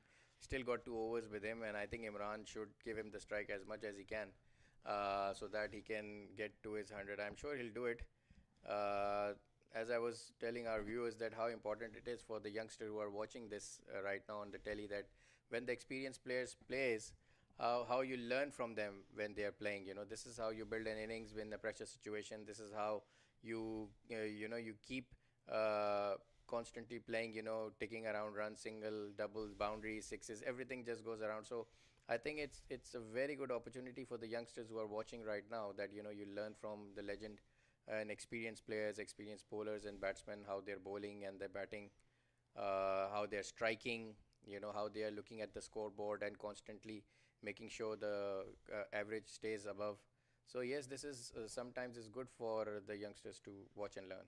Yeah, great. 12 balls. Let's see if Imran is going to rotate and give the strike. I guess not. Imran's got only one way he's batting in, which is see ball, hit ball, and ball's gone. Right down, long on for a huge 6. What a shot by Imran Awan. And Mac now only has 10 legal deliveries to get to his 100, because there's total 12 balls left before this ball and now 11 left. So I'm let's have a wager, Faisal bhai, if Mac's gonna make it to 100 or not. I think Imran needs to give him a strike. Right now he's in a position where a team has got a good total already, and just give Max some single and let him strike the ball. Yeah, I agree with you. I think it's not a dead rubber, but we've already won 2 games out of 3. This is our 3rd game, and the score's already up there. And these dot balls are gonna be. Look at Mac; he's kind of dejected. He wants to be on that other end right now, and he wants no dot balls. He wants single. That's all. Imran, please, just drive the ball and have a single. Nope. Not He's going to go. It's not another big happening one. again, and Mac's not gonna run any 2s. I can assure you that. That is good. So that fielder in cow corner can take a sweet time walking up to the ball, because Mac wants to keep and farm the strike now for himself, and which is great. Yes, I think he totally deserves to score 100 because he's been in great form. 9 been balls. lucky in the previous game, been unlucky, but he's showing everyone how class is permanent. Let's see. He's charging, hits the ball. He's looking for the 2. And of course, he He's should be calling, looking he's for the calling, 2. Of he's course, he calling. should be looking for the 2. Calling, 100%. good run. Absolutely. There you go. Good We're at running between 84 the now. wickets by MAQ Qureshi and Imran. Nice. That's 84 for Mac. 16 to go. And that's the game. A game within the game. Faisal bhai, we can talk about it. I'm sure that happens a lot at international cricket too, that there's these smaller competitions going on between, the game itself. Yes, sometimes you see the situation to cash it up, and once you get a situation, you go maximum for it. So I think Team USA has got an opportunity against Team Pakistan, who's been struggling in the previous game also. I've been thinking that, giving them back-to-back games has been a bit tough for them as well. I think after the first game, in this game, their body language has been totally down. Yeah, it's 4 runs. There you go. But there's no lack of enthusiasm. I can assure you, on the field, they're chirpy. They have this banter going on. They come up to the batsman. There's nothing that's missing. If you're on the ground, you won't know it's a veterans or legendary game that's going on. It's everything that used to be when I was facing a cricket bowler for the first time at age 17. That's the same banter is going on. How was your experience batting a while ago? It's always great to bat on this field. And, I've been lucky where I have been blessed to have performed a couple of times where, I'm usually not as great as I come out and perform in this ground. I don't know what it is, but I just have been lucky.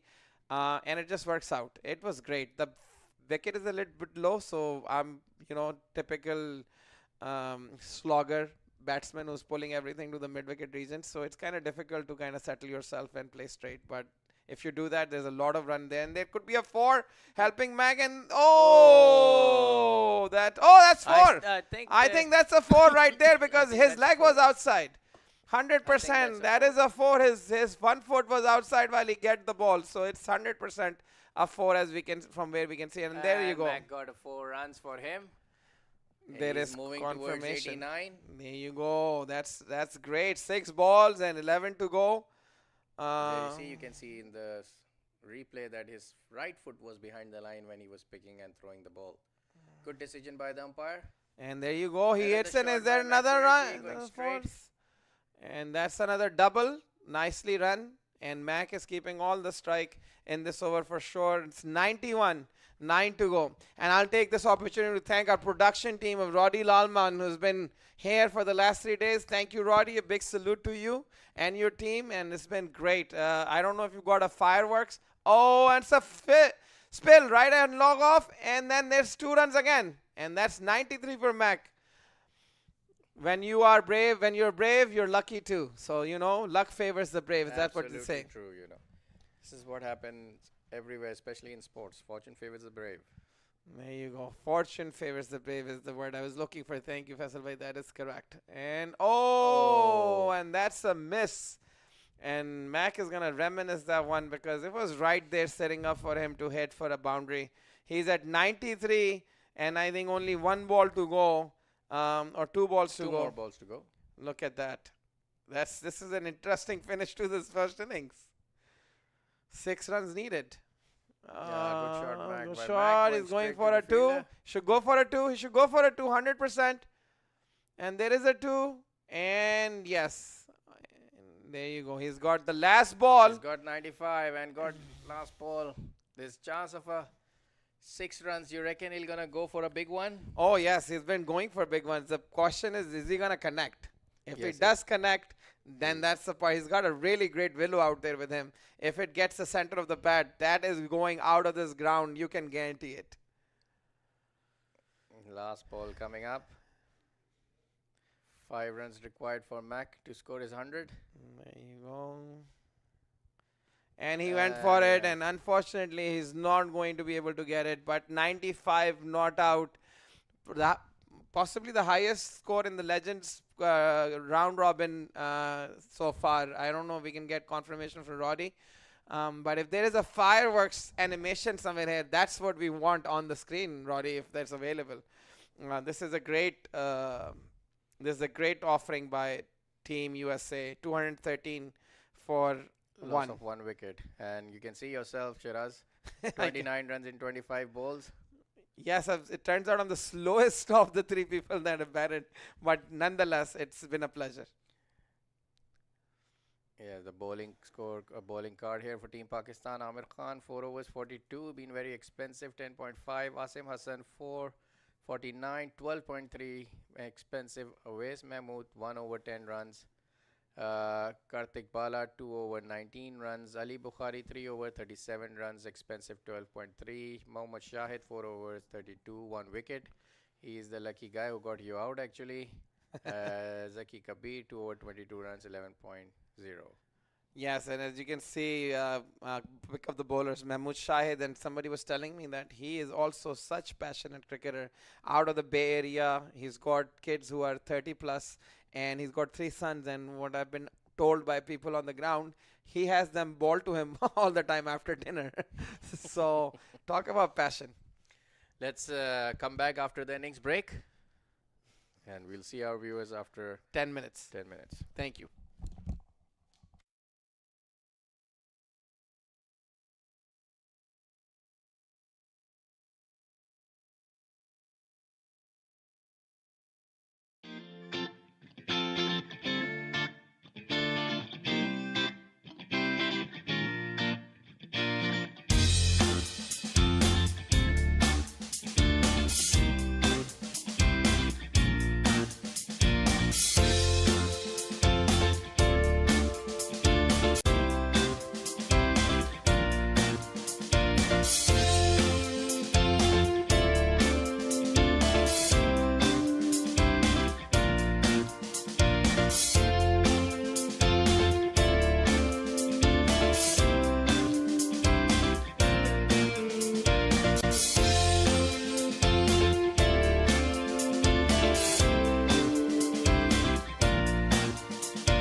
MAQ Group Investment Project. Indian Lake Estates as our newest Florida land investment opportunity. Situated in Central Florida, in the same county as Disneyland, Indian Lake Estates is within easy reach of Orlando, Tampa, and the Space Coast. Indian Lake Estates is a gated private community covering 10 square miles right next to one of the largest freshwater lakes in Florida. Entering through the gates, you soon discover an 18-hole championship golf course, a 9-hole executive golf course, alongside tennis, pickleball, and basketball courts. And when the games are over, why not relax in the estate's 23,000 square foot clubhouse, have a drink at the bar, or dine in the restaurant looking over the golf course. On the western side of the development is Lake Walk on Water, a 14 square mile translucent freshwater lake that is every fisherman and boater's dream come true. And once at the lake, you'll discover the longest freshwater pier in Florida, a perfect spot to fish or just watch the stunning sunsets next to the abundant wildlife. Indian Lake Estates boasts a variety of half-acre buildable home sites extending from the golf course to the lake, including lake access canal lots. All lots come fully deeded as well as inspected for wetland and flood zones. Owners can use all the facilities without having to build. Caledonian offers a limited number of buildable lots with significant investment growth potential. MAQ Group Investment Project. For more inquiry, call us at +1 561 392 4800 or visit our official website www.maqgroup.com.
Had to get the wheels turning there to get in. He's pulling this one, he's pulling well, and he's going to go over the boundary rope for the first maximum of the inning. Yeah, big shot again from Raheem Cornwall. We've seen it. So Hamza Tariq comes out of the Scotland national team. And look at that, all the ease in the world, inside out. Raheem Cornwall smashes this one over the offside and 16 runs off the first over. I will see what Dimbo Cornwall will make of it. So Raheem Cornwall, oh, smash straight out of the playing area, and it's gone a long way. Raheem Cornwall on the charge and smashes the Jelani Seal serves up. And this one, similar position, similar result. And while it may not have gone as long as the previous one, it's gone for 6. Couple of sixes here from Raheem Cornwall. The pressure, couple of sixes already. Raheem Cornwall, this is high in the air. This could go all the way. In fact, it has gone all the way. So 3 sixes in the over. Jelani Seals. Square leg one at mid-wicket. Here is Jelani Seals. And this one. Again, it's gone. My word. Cornwall on the charge. And he tugged that one from outside the off stump. Gave it a treatment. And that ball has gone over into the adjoining fields. So Jelani for the 6th. So Raheem Cornwall waits for Jelani Seals. He runs into both to Raheem. Raheem smashes this one over the long off area. And a couple of bounces and it goes away for 4. John Simpson gives chase.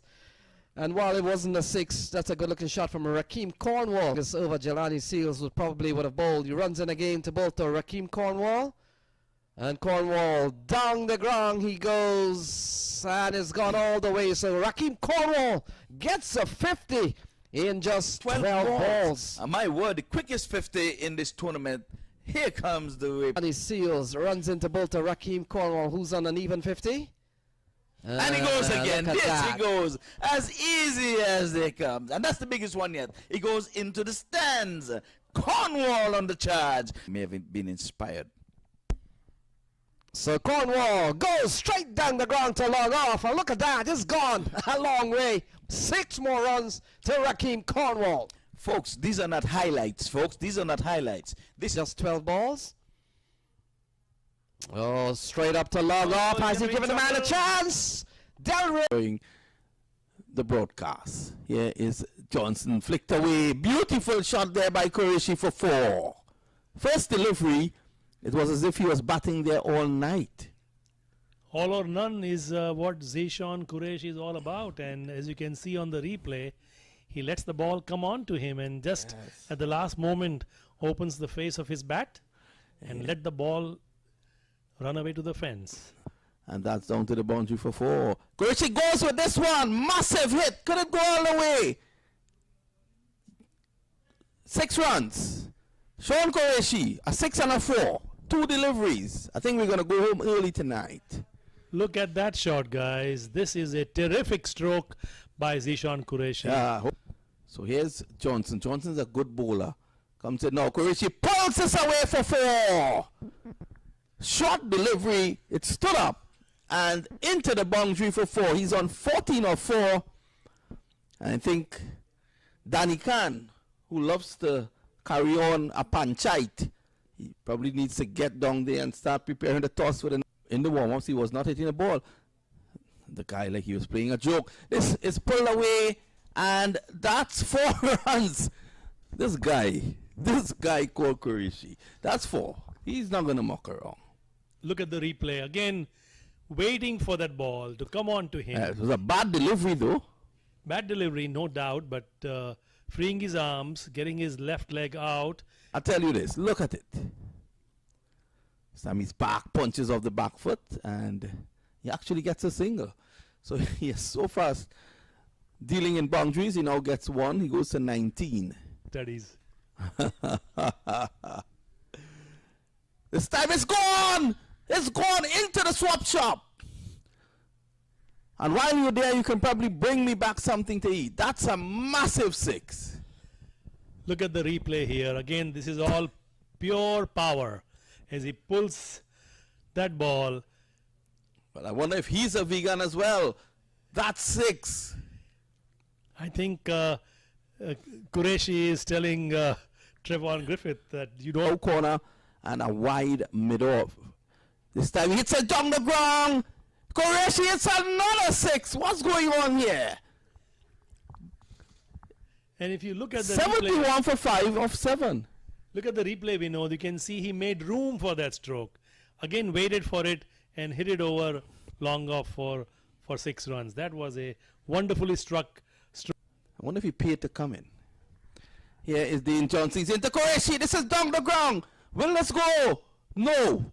They take 1. They should be coming back for 2.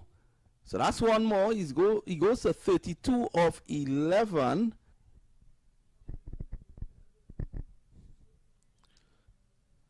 Gets a single down to long off now.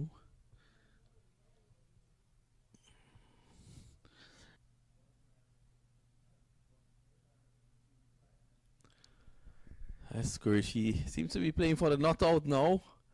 Probably that's the most singles he has ever gotten in his life. The pavilion end now, bowling to Qureshi. Not really getting that as he would have liked. 40 and out to Qureshi. This follows his 43 not out in the. That's a wonderful victory for them.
Welcome back, viewers. Team Pakistan chasing a mammoth total put by USA legends.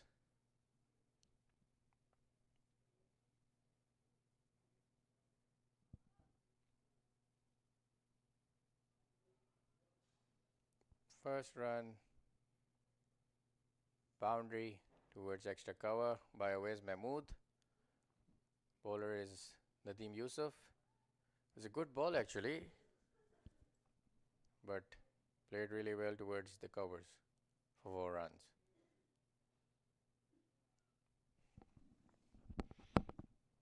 $210 to win in 119 balls.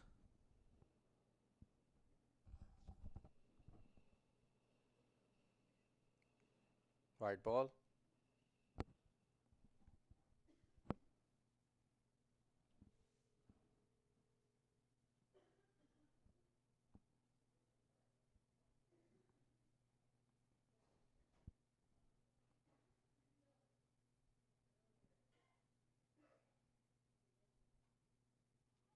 Great shot, extra cover.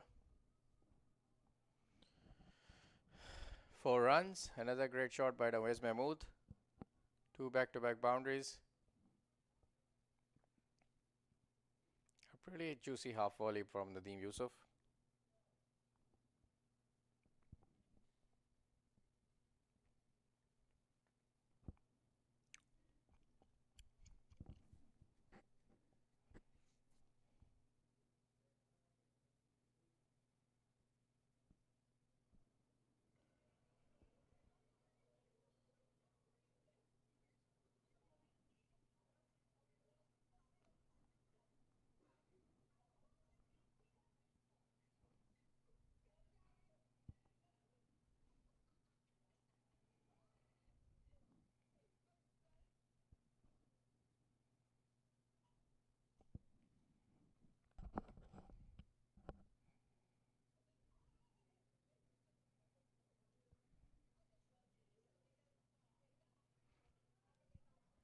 Great shot. Another boundary by Awais Mahmood. 3 boundaries in an over. Nadeem Yusuf being put under pressure by Team Pakistan batsman Awais Mahmood.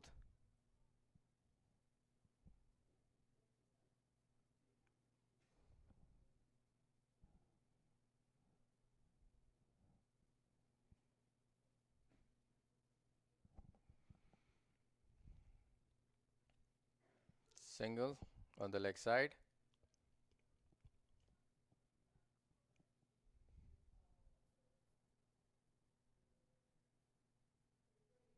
Amir Kiani is the bowler.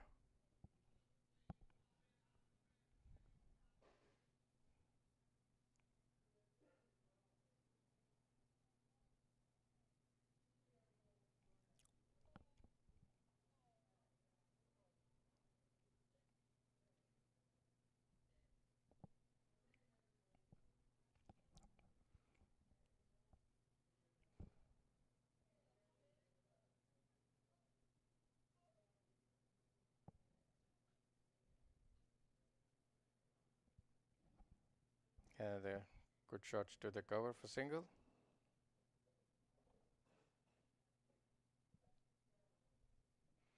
$15 for none in first over, Team Pakistan. Expensive over from Amir Kiani, 16 runs in his first over.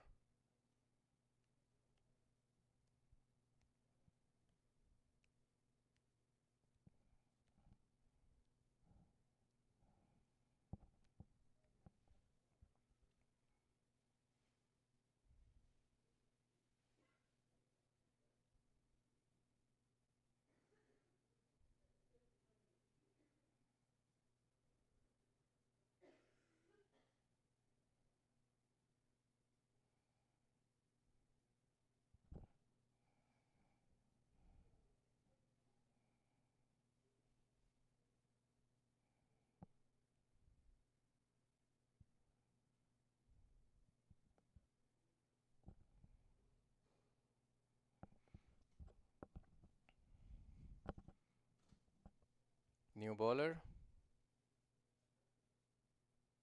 Prahlad Madbushi. Prahlad is a passionate cricketer from Orlando, Tampa.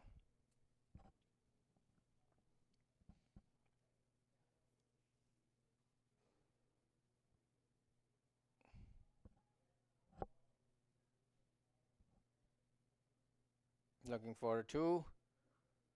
Good running between the wicket. Good shot by Uwais Mahmood on the onside.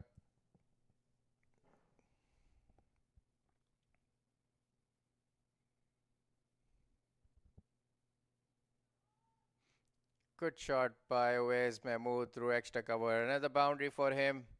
He's moving to 20 runs.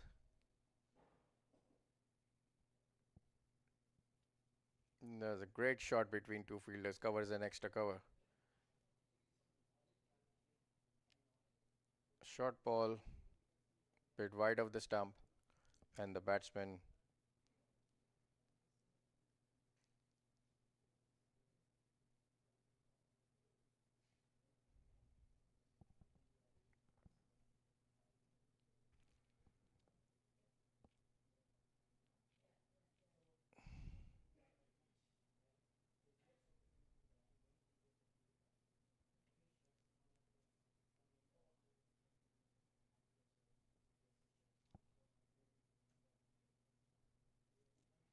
good ball by Prahlad.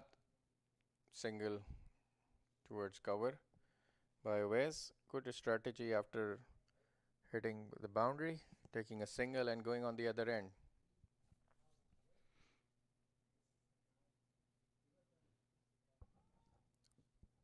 Right in the air, above the head of mid-on fielder. 2 runs again to Zulfikar Azim, who's looking towards leg side.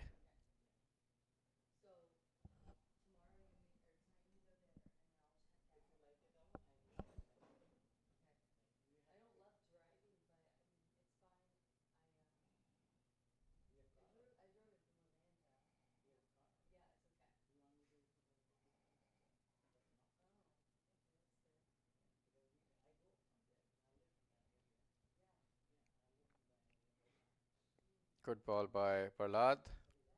Slower one. Batsman not getting it to the bat. Receiving his pace.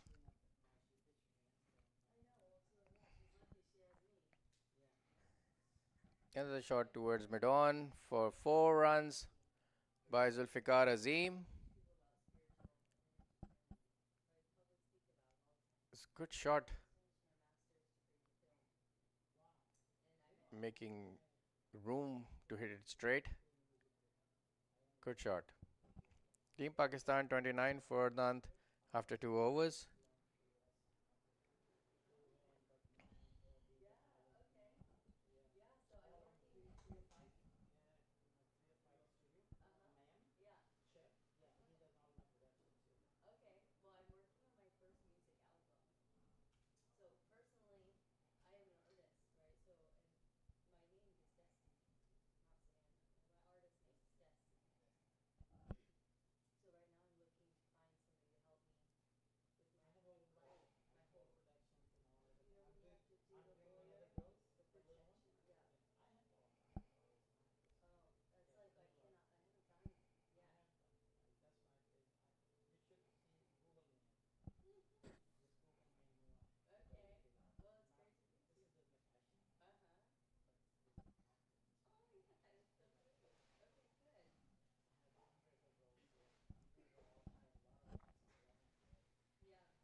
Straight shot towards mid-on for 1 run.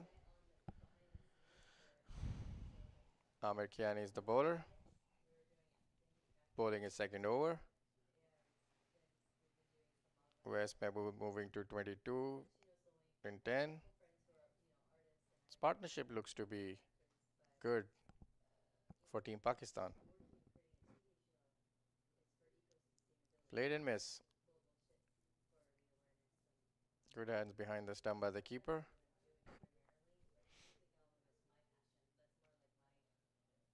Very experienced wicket-keeper behind the stumps for Team USA.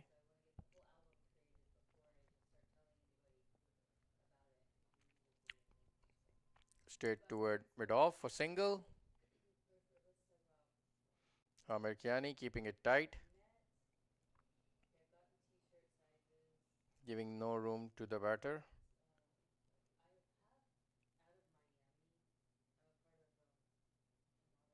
Another good ball. Single at point.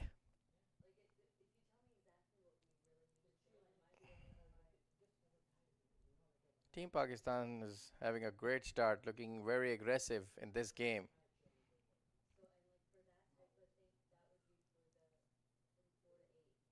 Good shot by Zulfikar Azim for single. Direct hit could have been close for the fielding side. Team Pakistan 32 for none after 3 overs, chasing a target of 214.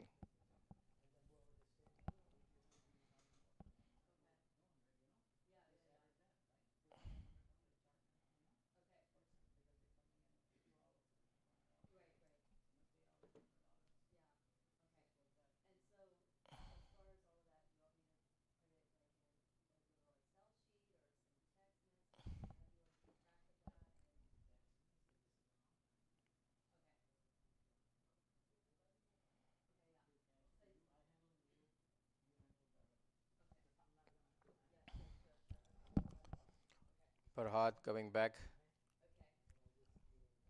from the far end.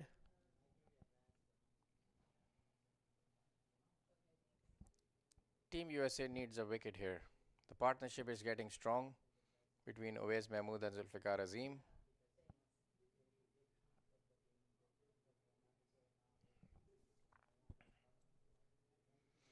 In the air, there's a chance of a wicket, and there's a drop catch. Fielder didn't look at the ball. It fall in between the two fielders, and it fall between a senior cricketer, Mr. Nasir Charlie. He did not even move for the catch. It was right there next to him.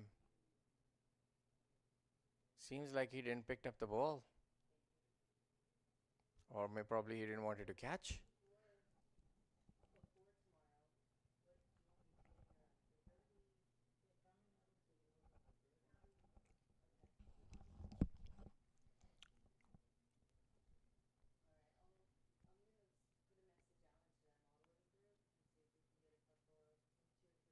Good ball by Prahlad.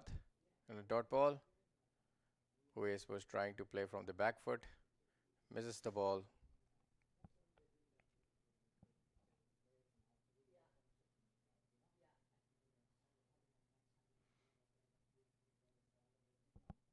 Uwais played it to mid off, long off for 1 run.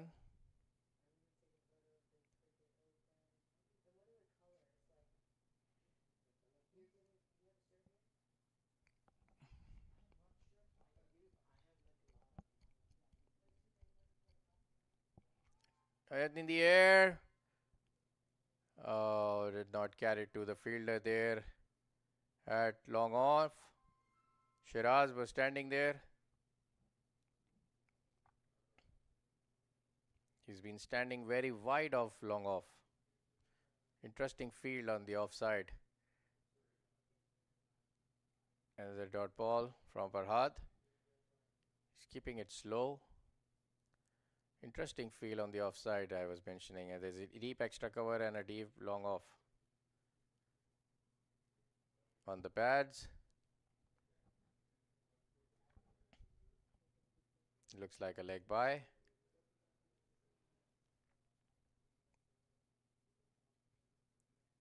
Team Pakistan 37 for none after 4 overs.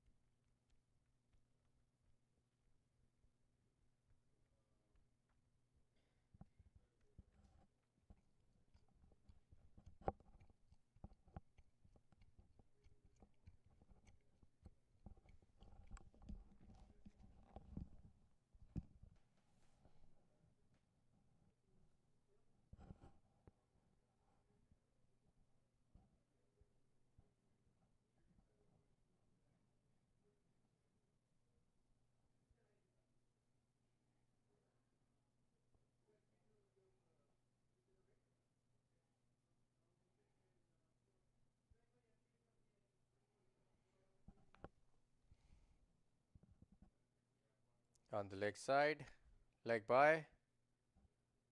1 run to Team Pakistan.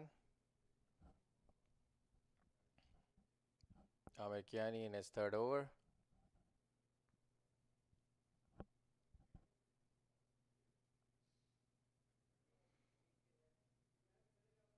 Trying to yoke him up.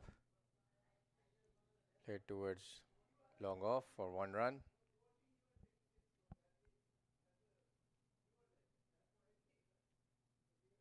Team Pakistan needs to utilize the power play for more now.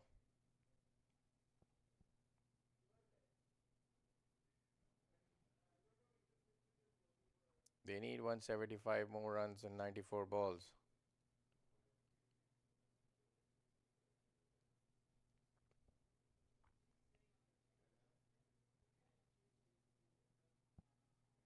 Well bowled by Amir Kiani.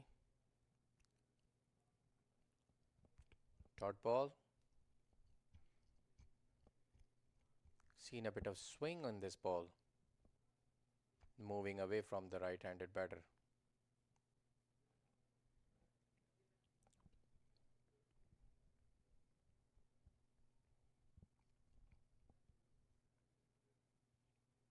Another dot ball. No, there's a leg by. Oh, it hit the umpire. And there's another overthrows.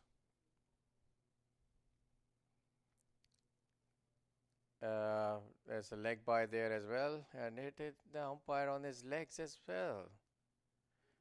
I hope he's not hurt. A strongly built umpire.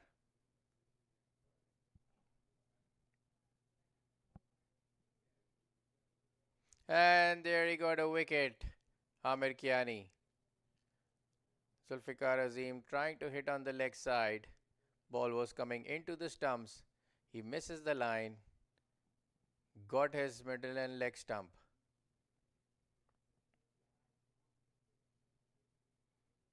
Team Pakistan have got the first loss, 40/1.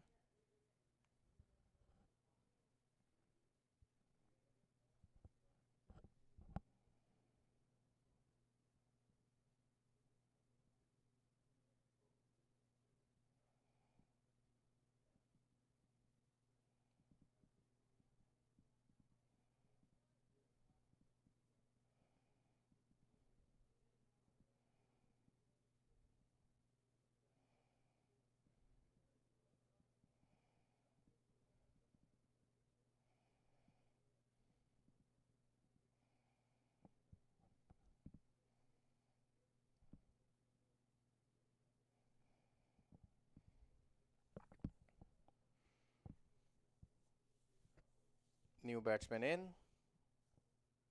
Mahmood Shahid.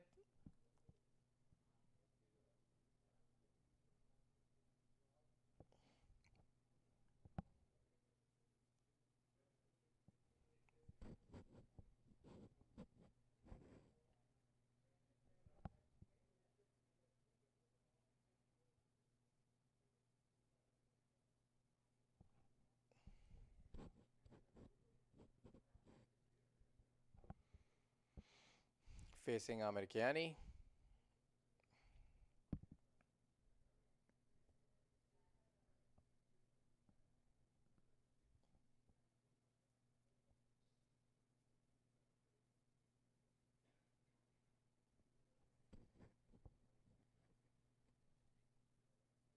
Inside edge. Team Pakistan 41/1 after 5 overs.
Single.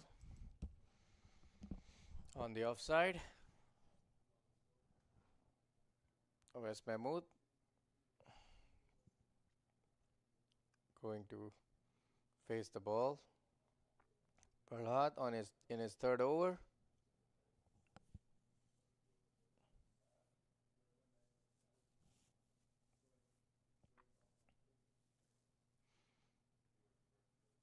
Played for single on the onside.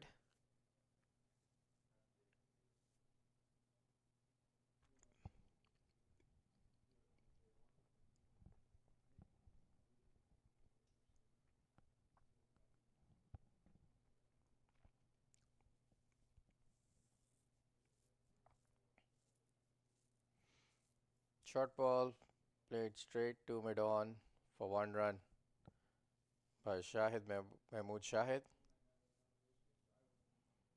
Team Pakistan needs to accelerate their run rate. It's 11.4 required.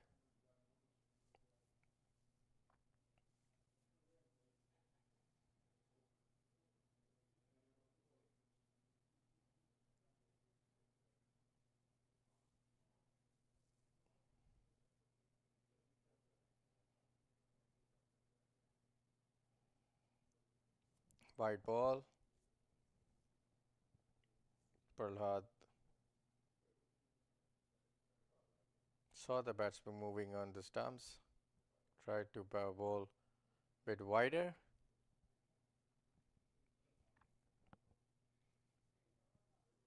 Where's Mahmood putting pressure on the bowler while moving his stumps.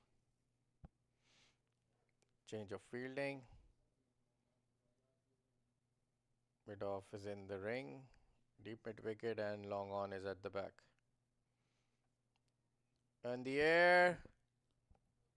Let's drop shot on long on for 1 run. Prahlad keeping his ball a bit slow in the air, not giving much of the pace, which is why the batsmen are struggling to hit the big shots. Good strategy by the bowler.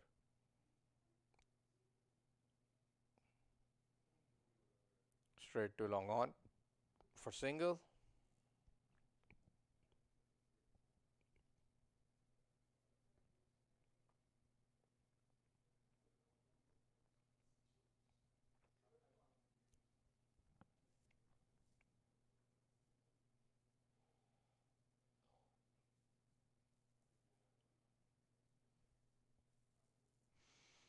Team Pakistan 48 for 1 after 6 overs.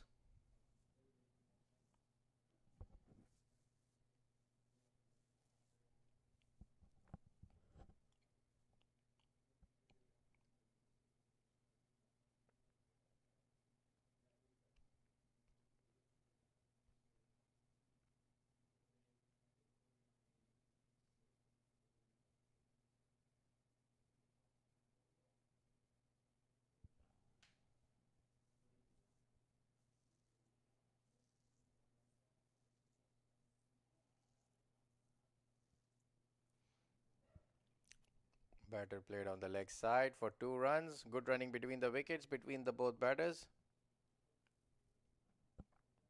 Amir Kiani.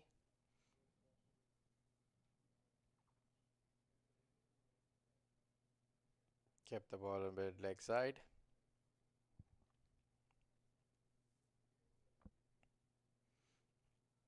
There's a chance of a run out there. And the fielder did not collect the ball.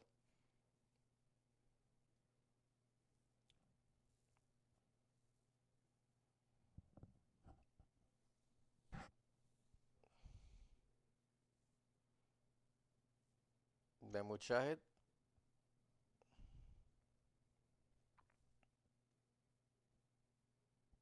Played and miss. Another good ball by Amir Kiani. Mahmood Shahid is looking for big shots, which is the right strategy right now for chasing a big target of 214. Averages keep getting up after every over. On the leg side for 1 run by Mujahid.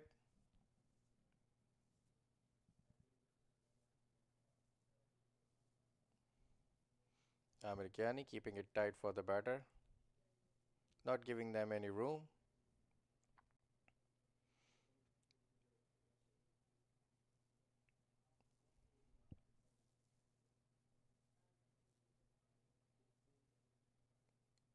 Good ball by Americani. Another dot ball, putting the pressure on the batsman.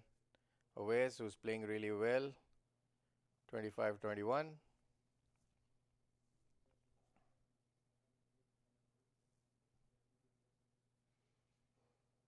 And everyone misses that ball. It crosses the line for 4 runs, 4 buys runs. It was a straight up ball that the batsman and keeper both missed it behind and went straight to the 4. Team Pakistan 55 for 1 after 7.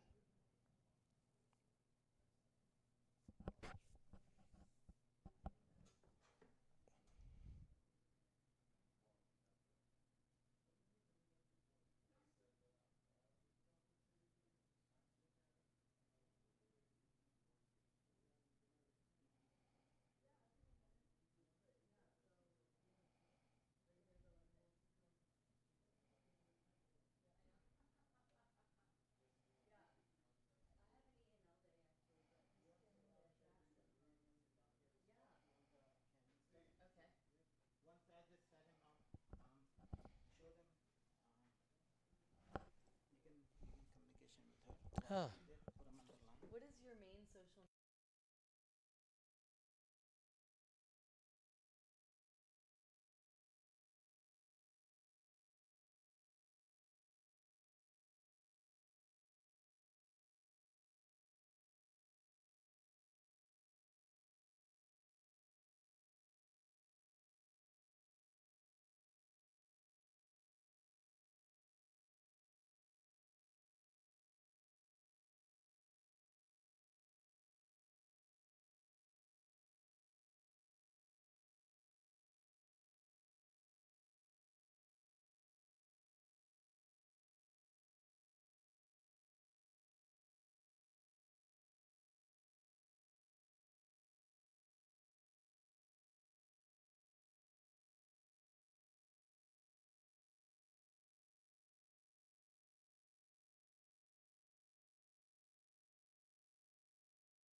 So where is this at playing right now? MAQ TV. This is live? There's a good shot by the batter on the leg side. Out of the park, Mahmood Shahid. 6 runs.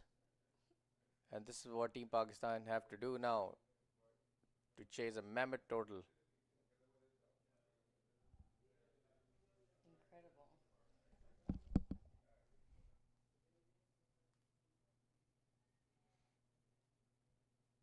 Chance of a wicket, and there's a drop catch again.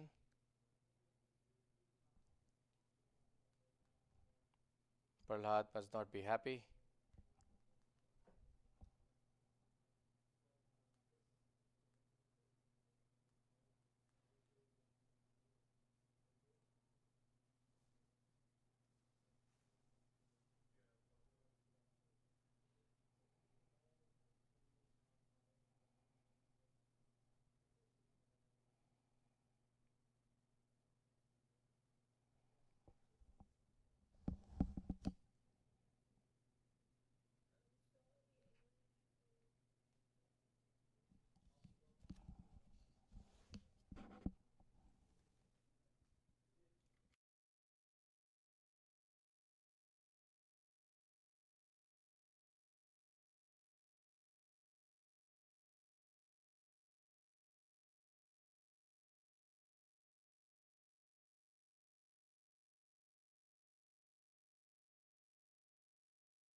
Team Pakistan 66 for 1. West Mahmood 26-24. Mahmood Shahid 15-13.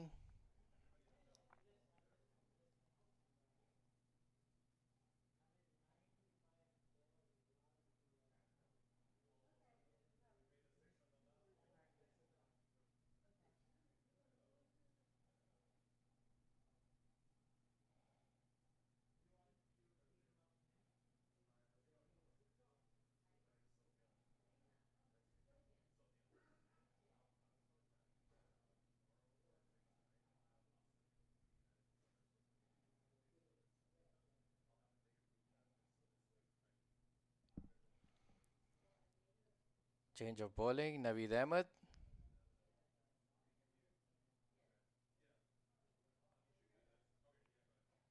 Good hands behind the stump by the keeper.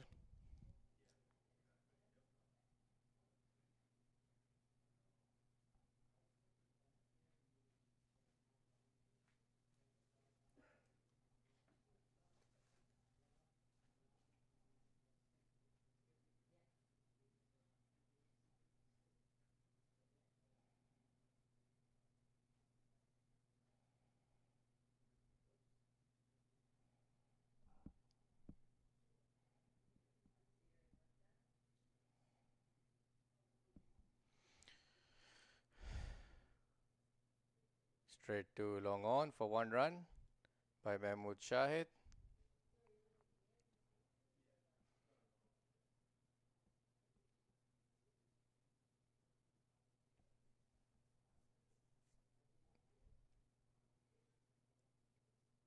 Good ball on the stumps.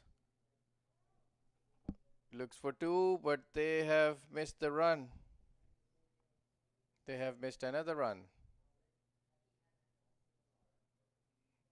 Looks like the running between the wicket is not very good right now between both batsmen.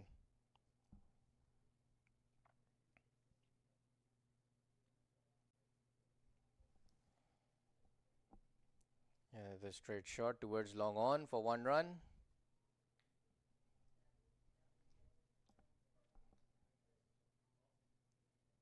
(71) after 9 overs. Team Pakistan.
New bowler, Nasir Charlie.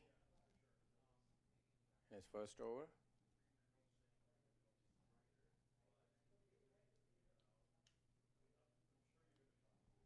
Mahmood Shahid played on the offside for 1 run.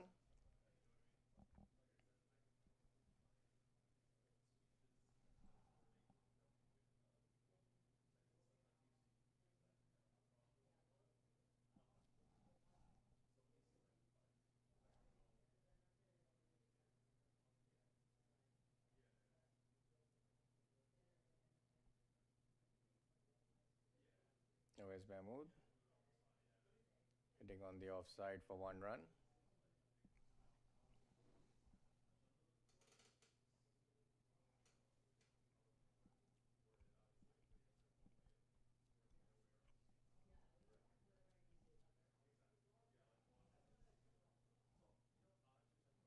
Mahmood Shahid leg it on the offside for 1 run.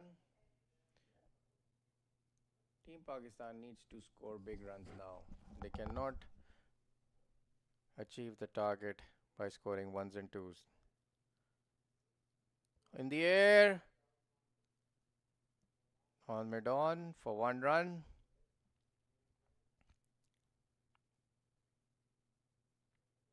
(74) after 10 overs. Team Pakistan.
Team Pakistan 80 for 1.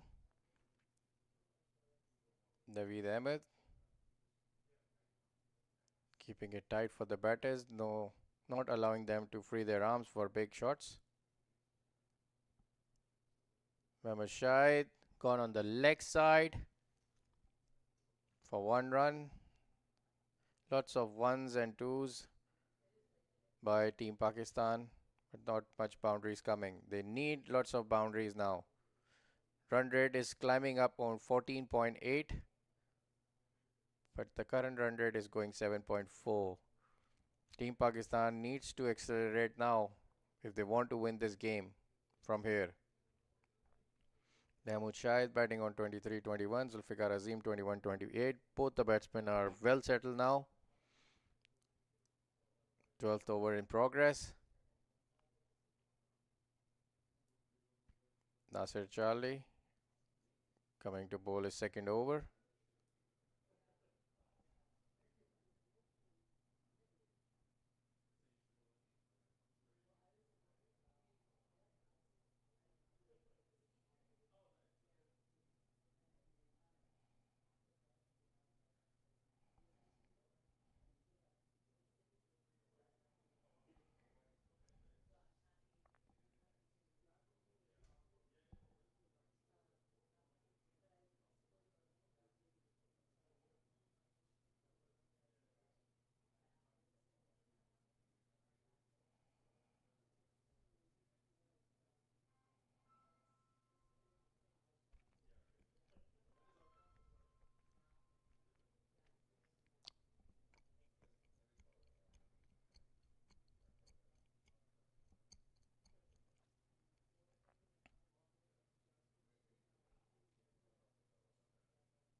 Hit towards mid-off, long off for single.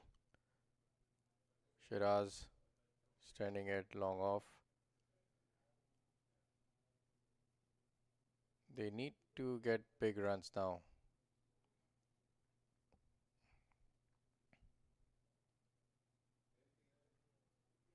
Very well bowled. Looks like a stumping appeal. Charlie is keeping the ball very slow and giving it a lot of air. It's not easy for a batsman to hit a big shot on a slow ball. He's keep mixing it up his pace. And the batsmen are keep guessing.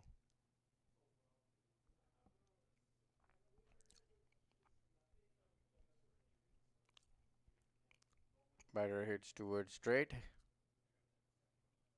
And this by nice bit of foot fielding by the fielder at long off, Shiraz. Nice bit of footwork there, like soccer. Pass it to his fielder next to him coming from long on.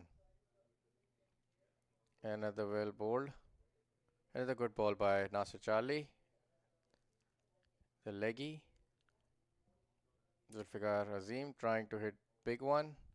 He's not watching the ball actually. He needs to watch the ball till the last to hit it out of the park because Nasir Charlie is keeping it very slow. Another dot ball.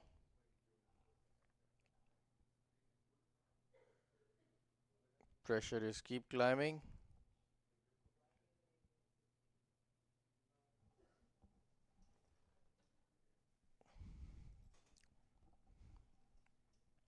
Zulfikar looking for a big hit. Flighted delivery towards point, no run, another dot ball. 84 for 1, Team Pakistan after 12.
Team Pakistan 88 for 1.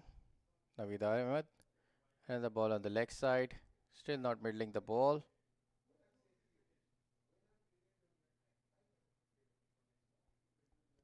.88 for 1. Team Pakistan. 6 runs in this over.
Team Pakistan 94-1 after 13.1 overs. Nasir Charlie back again in his third over.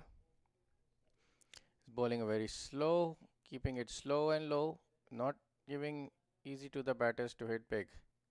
Another dot ball. Zulfikar Azim struggling, and there's a wicket. He's bowled now. Straight ball by Nasir.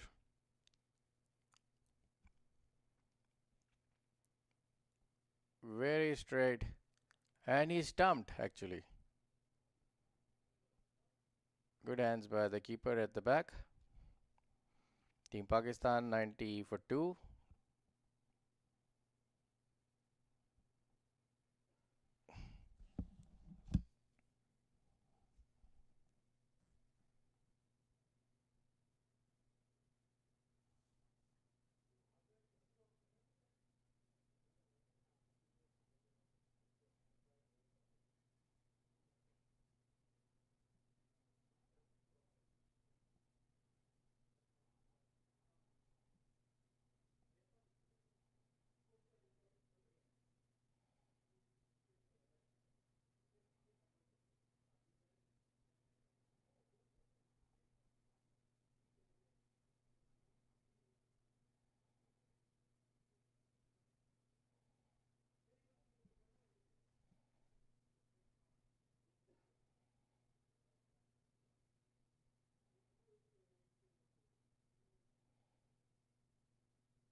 Team Pakistan 91 for 2 after 13.3. Strike run, current run rate going 6.7. Required run rate going over 14. Batsman moving to the leg side, and a boundary for Mahmood Shahid. Team Pakistan need lots of boundaries. Charlie keeping it very slow.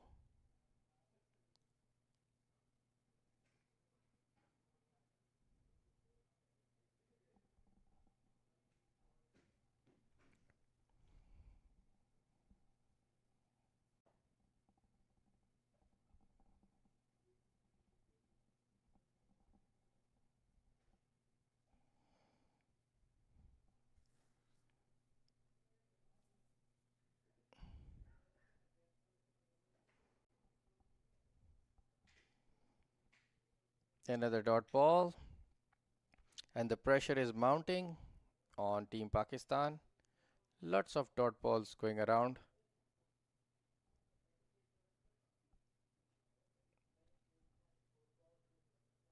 The batter is looking on the leg side, playing and missing.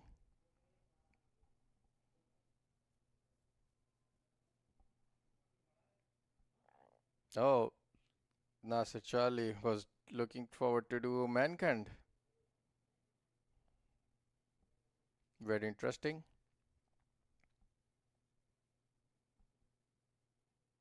And he missed the leg stump there. And they're gone for the second run as well. And they gone 2 runs on the leg side. Team Pakistan 95 for 2 after 14 overs.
Another dot ball. Naveed Ahmed.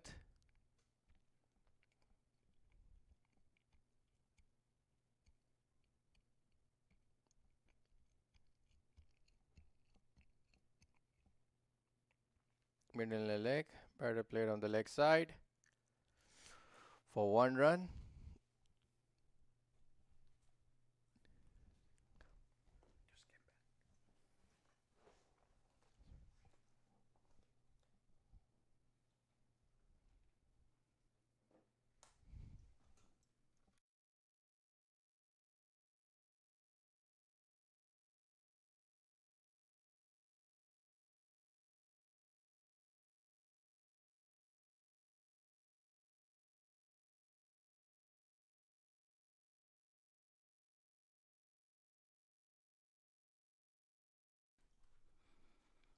Hello, welcome back.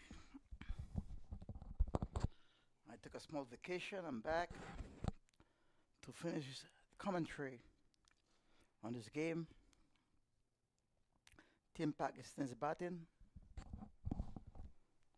99 for 2, 14.4 overs. Sahih is on 33 of 21. Mr. Khan is 2 of 3.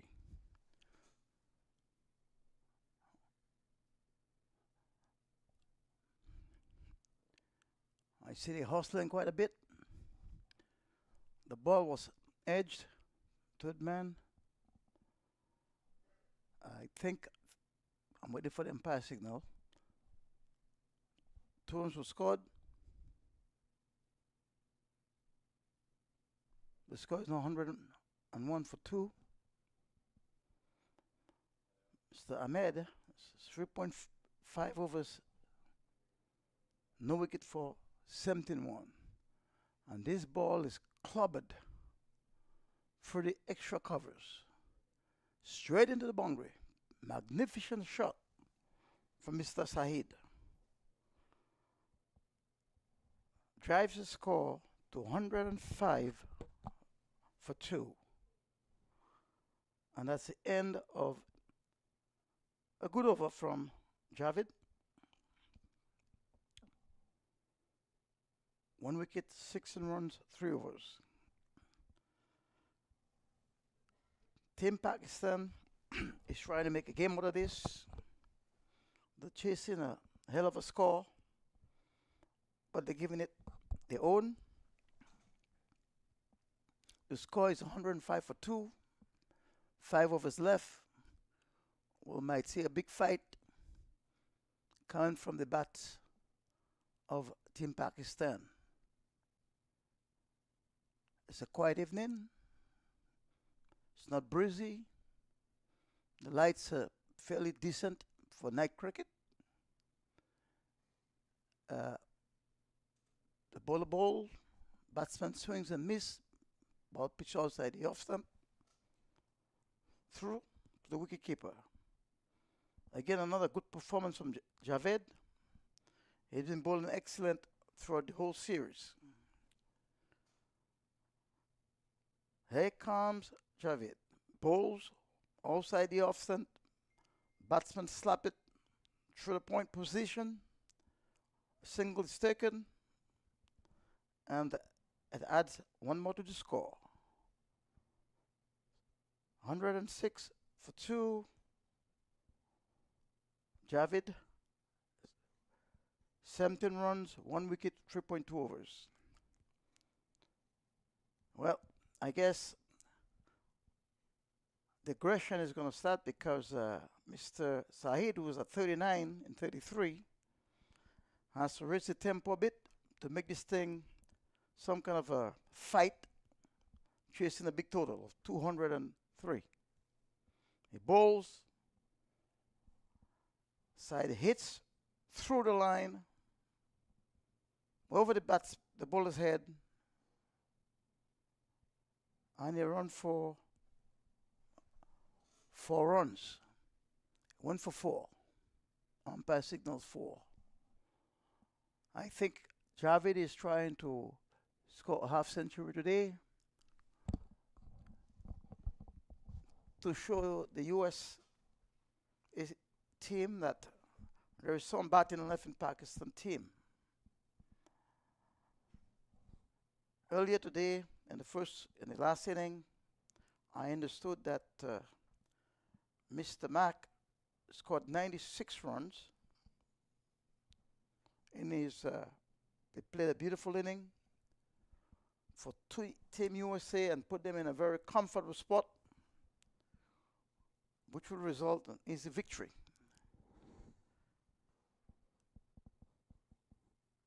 And the last delivery, I missed it a bit because it's really in the far end of the field. I can't see from there because of the scoreboard.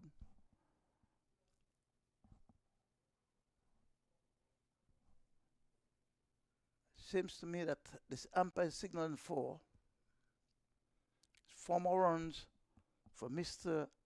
Saeed. He's now on 47. Looking for 50. 2 more deliveries left in that over. And he swings straight to the fielder at mid-on. Scramble for a single. The score is now 116 for 2. There's a tremendous amount of runs left to be scored in 4 overs and 1 ball. Here comes Javed with his last delivery of his spell, coming from the western end. Delivers, he bowls, and batsman swings, and the ball ricocheted onto his pads. No runs. Excellent bowling spell for Mr. Javed. His spell is over for the evening and the game. 4 overs, 1 wicket, 26 runs. Pakistan is in serious trouble. They just have to enjoy the last 4 overs and make the best of it. This is the last game of the round robin of the Legend series. There were 2 days of good cricket, 3 games per day. Everybody enjoyed themselves. 2 teams will go to the final tomorrow.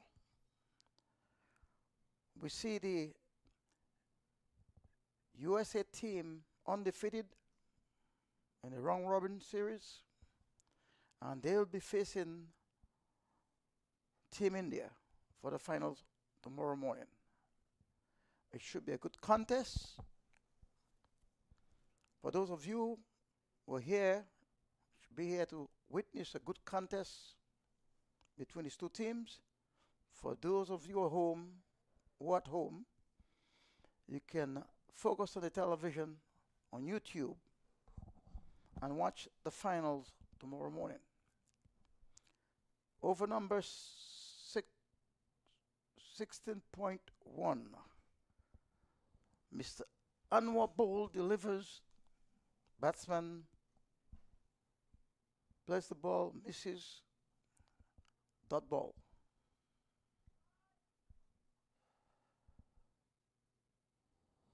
That's a hefty target. The facing here is 214 runs. And they have 3 overs, 5 balls to make almost 100 runs. That's a very impossible feat.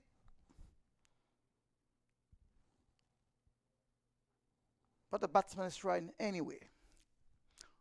Anwar bowls, delivers the ball, batsman swing, ball up in the air, fieldman runs, unable to take the catch. The batsman scrambles for 2 runs. Mr. Shahid seems to be the best batter for Team Pakistan. Is on 54 in 38 balls. And hooking to put some runs on the board. Swings, misses, and I think he's run out. He's run out. There was no single there. I think it's been sportsmanship, allowing another batsman to come in fresh and see if he can create some entertainment for the last 3 overs and 4 balls.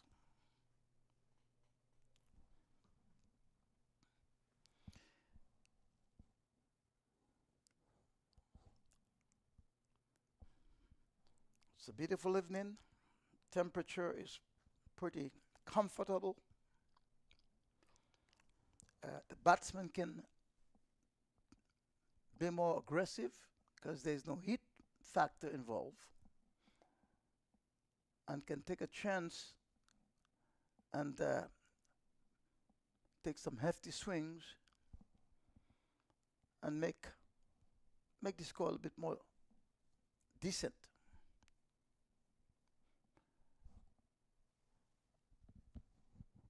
And on the other hand, 0.3 over 6 runs, no wicket.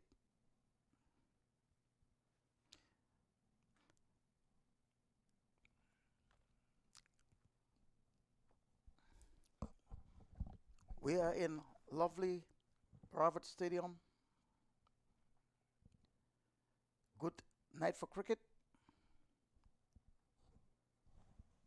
And the players are having a decent game. That's this team batting second. The team batting first make a tremendous score. I missed the electricity because I was out for a while. I'm here to put the conclusion of this game. And the game will be over in another 3 overs and 2 balls. Mr. Masood is enjoying himself with 55 on 40 balls. Bowler balls, big arch. Batsman try to trickle it on the offside, straight to the fielder. No runs. Last ball of the delivery. Bowler balls, hit the ball. Batsman drive right through the line, over the bowler's head, into the boundary for 4 runs.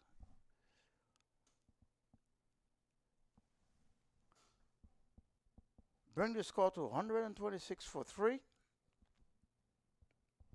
think the batsman, retired hurt. And Mr. Ahmad gave up 11 runs in that over. Hassan is on 4 with 2 deliveries. We are over. Number 17 is completed.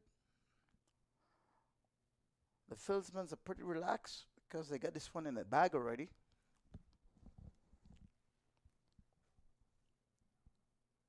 So we'll just enjoy themselves for the last 3 overs. And the batsman will try to see what they can pick up in 18 balls.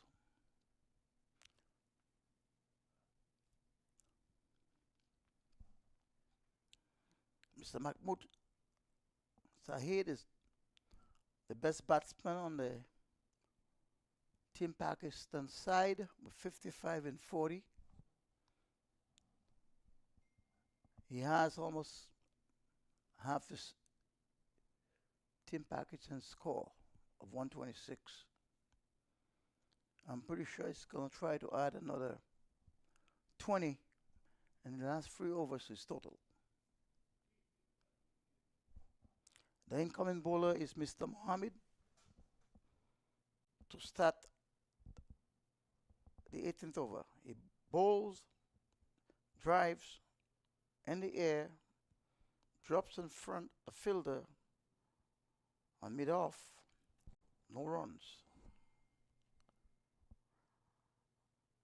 Here comes Mohammed, runs up, jump up, delivers. Batsman swing, ball pitch outside the off stump, moving further away, misses it. Wicketkeeper collects it, send back to the bowler, no runs.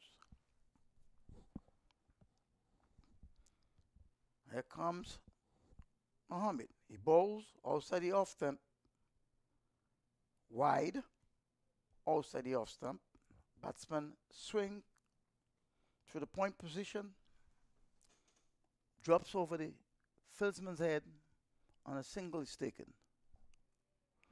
This brings the score to 127 for 3, 17.3 overs bowled, as Mr. Mohammed delivers, bowls, batsman pushes the ball in the offside, misfielded by the fielder, went for his leg, and an easy single was taken. And that brings one more to the total of 128. Good bowling from Mohammed. 2 balls left in the over. He delivers, arches the ball, and the batsman drives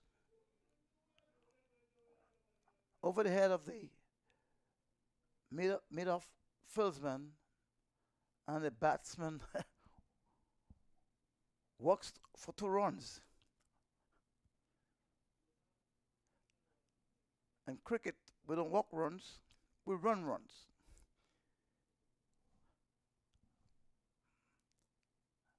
But the batsmen think that this game is out of reach, and they just enjoying the last 18 deliveries of this game. It's like climbing a tremendous mountain, and they can never get to the top. Highly improbable.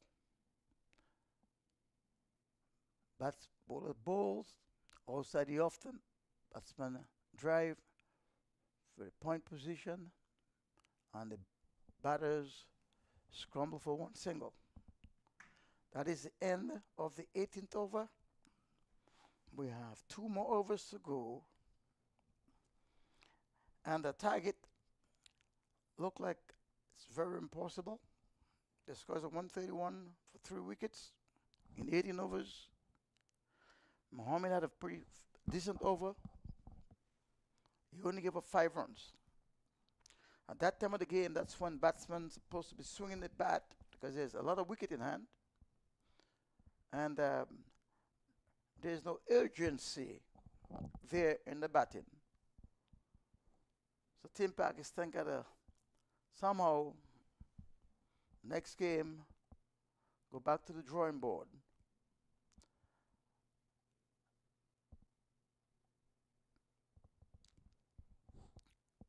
comes Ahmad Anwar on his second over.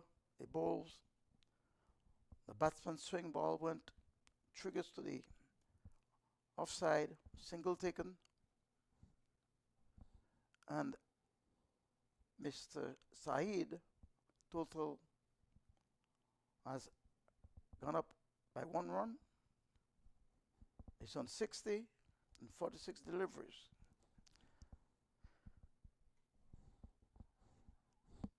Ahmad to Hussain delivers, bowls, plays the ball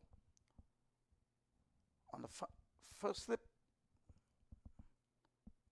The man on deep third man came, filled the ball, straight back to the wicket, 1 run taken. That moved Mr. Hassan to 6 and 5 delivery. I think the batsman is just toying with the bowlers because victory is highly impossible. So they're going to enjoy the last 2 overs without getting any kind of injuries. Here comes Ahmad. Bowls through to the wicketkeeper, no runs. He's on his last delivery for the day. Comes in, delivers, bowls, outside the off stump, wide outside the off stump, very, very wide. The wicketkeeper signals a white ball. So I guess Mr. Madas bowl 1 more delivery.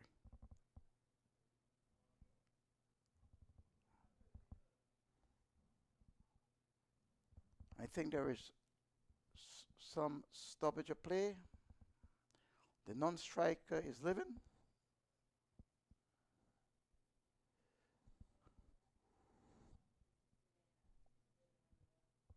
That's Mr. Saeed. He has an undefeated 61 and 47 delivery. He has retired hurt to give the another incoming batsman a chance to face the last over. Good job by Mr. Saeed, unbeaten. Good knock and a losing effort. But you got to give him a big hand of applause for trying. Here comes Ahmad. Last delivery, he bowls. Batsman drives it to the leg side. They scampered for 2. Is there a run out? I gotta wait and see because I can't see the signal from the umpire.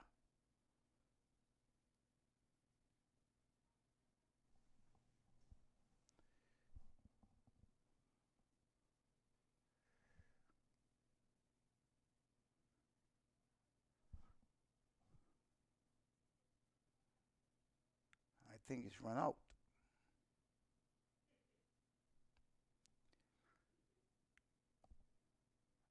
I didn't see any new incoming batsmen, so I'm waiting to see if there's another batsman taking the field. There's a bit of confusion on the field right now. I'll let them sort it out. 137 for 3 wickets. Over number 19 has been completed. And I think the players are leaving the field. That's the end of the game. Good victory for Team USA. Pakistan didn't score enough runs. And I think they should learn some good lessons from these 3 games this week. Go back to the drawing board and put a more formidable team together and this type of competition. But in the game of cricket, there is no losers. The name of the game is cricket. One team wins, the other team loses. At the end of the day, there was no losers. That's how the game is played, and that's the way the game should be played. No matter what type of cricket you're playing, T20, T10, 30 overs, ODIs, Test cricket. There's always going to be a winner and a loser. In this modern day, there is no ties in cricket. If the game is tied at the end of the allotted overs, there's a super over. So at the end of the day, you'll have one team getting a W and one team getting an L. That's the way the game goes. So for the youth out there, you play the game, you play hard, you give it your all. At the end of the game, there's a decision that is resulted. And whatever the case may be, you have to accept it with dignity and love of the game. So let me congratulate the 4 teams who participated in the Legend this week.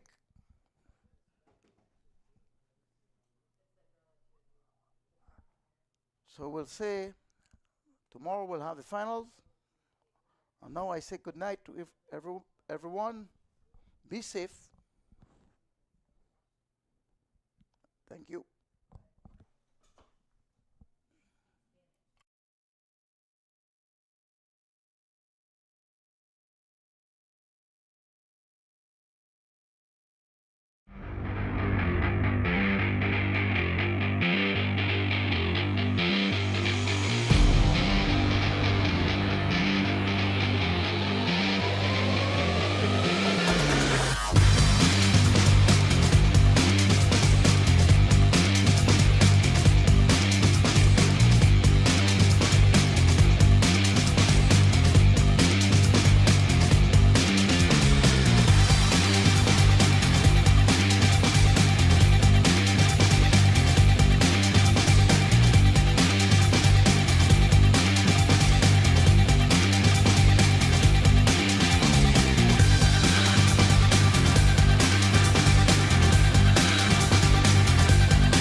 We are close to the end, folks, but we have a couple of more people that we need to recognize.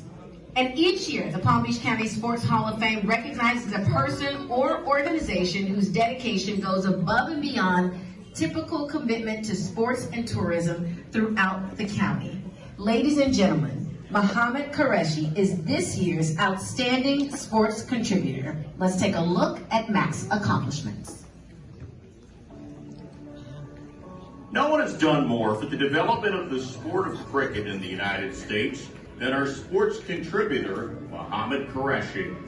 In 1999, MAQ's passion for cricket led him to found a private sports and entertainment company called Cricket Council USA, which is the leader in the promotion, development, and expansion of T20 cricket in the United States. He has invested millions of dollars in the development of the sport across the country. MAQ built the first major cricket stadium in South Florida in Broward County in 2006, and he came to Palm Beach County a year later, building the Boca Riding Club and MAQ Stadium in Delray Beach, where championship events are held each year. The 2022 Legends World Cup will be played at MAQ Stadium. MAQ is a former member of USA Cricket, the sport's national governing body. He is the president and chief executive officer of MAQ Group. one of the largest real estate and financial groups in the United States, specializing in commercial real estate and sports management.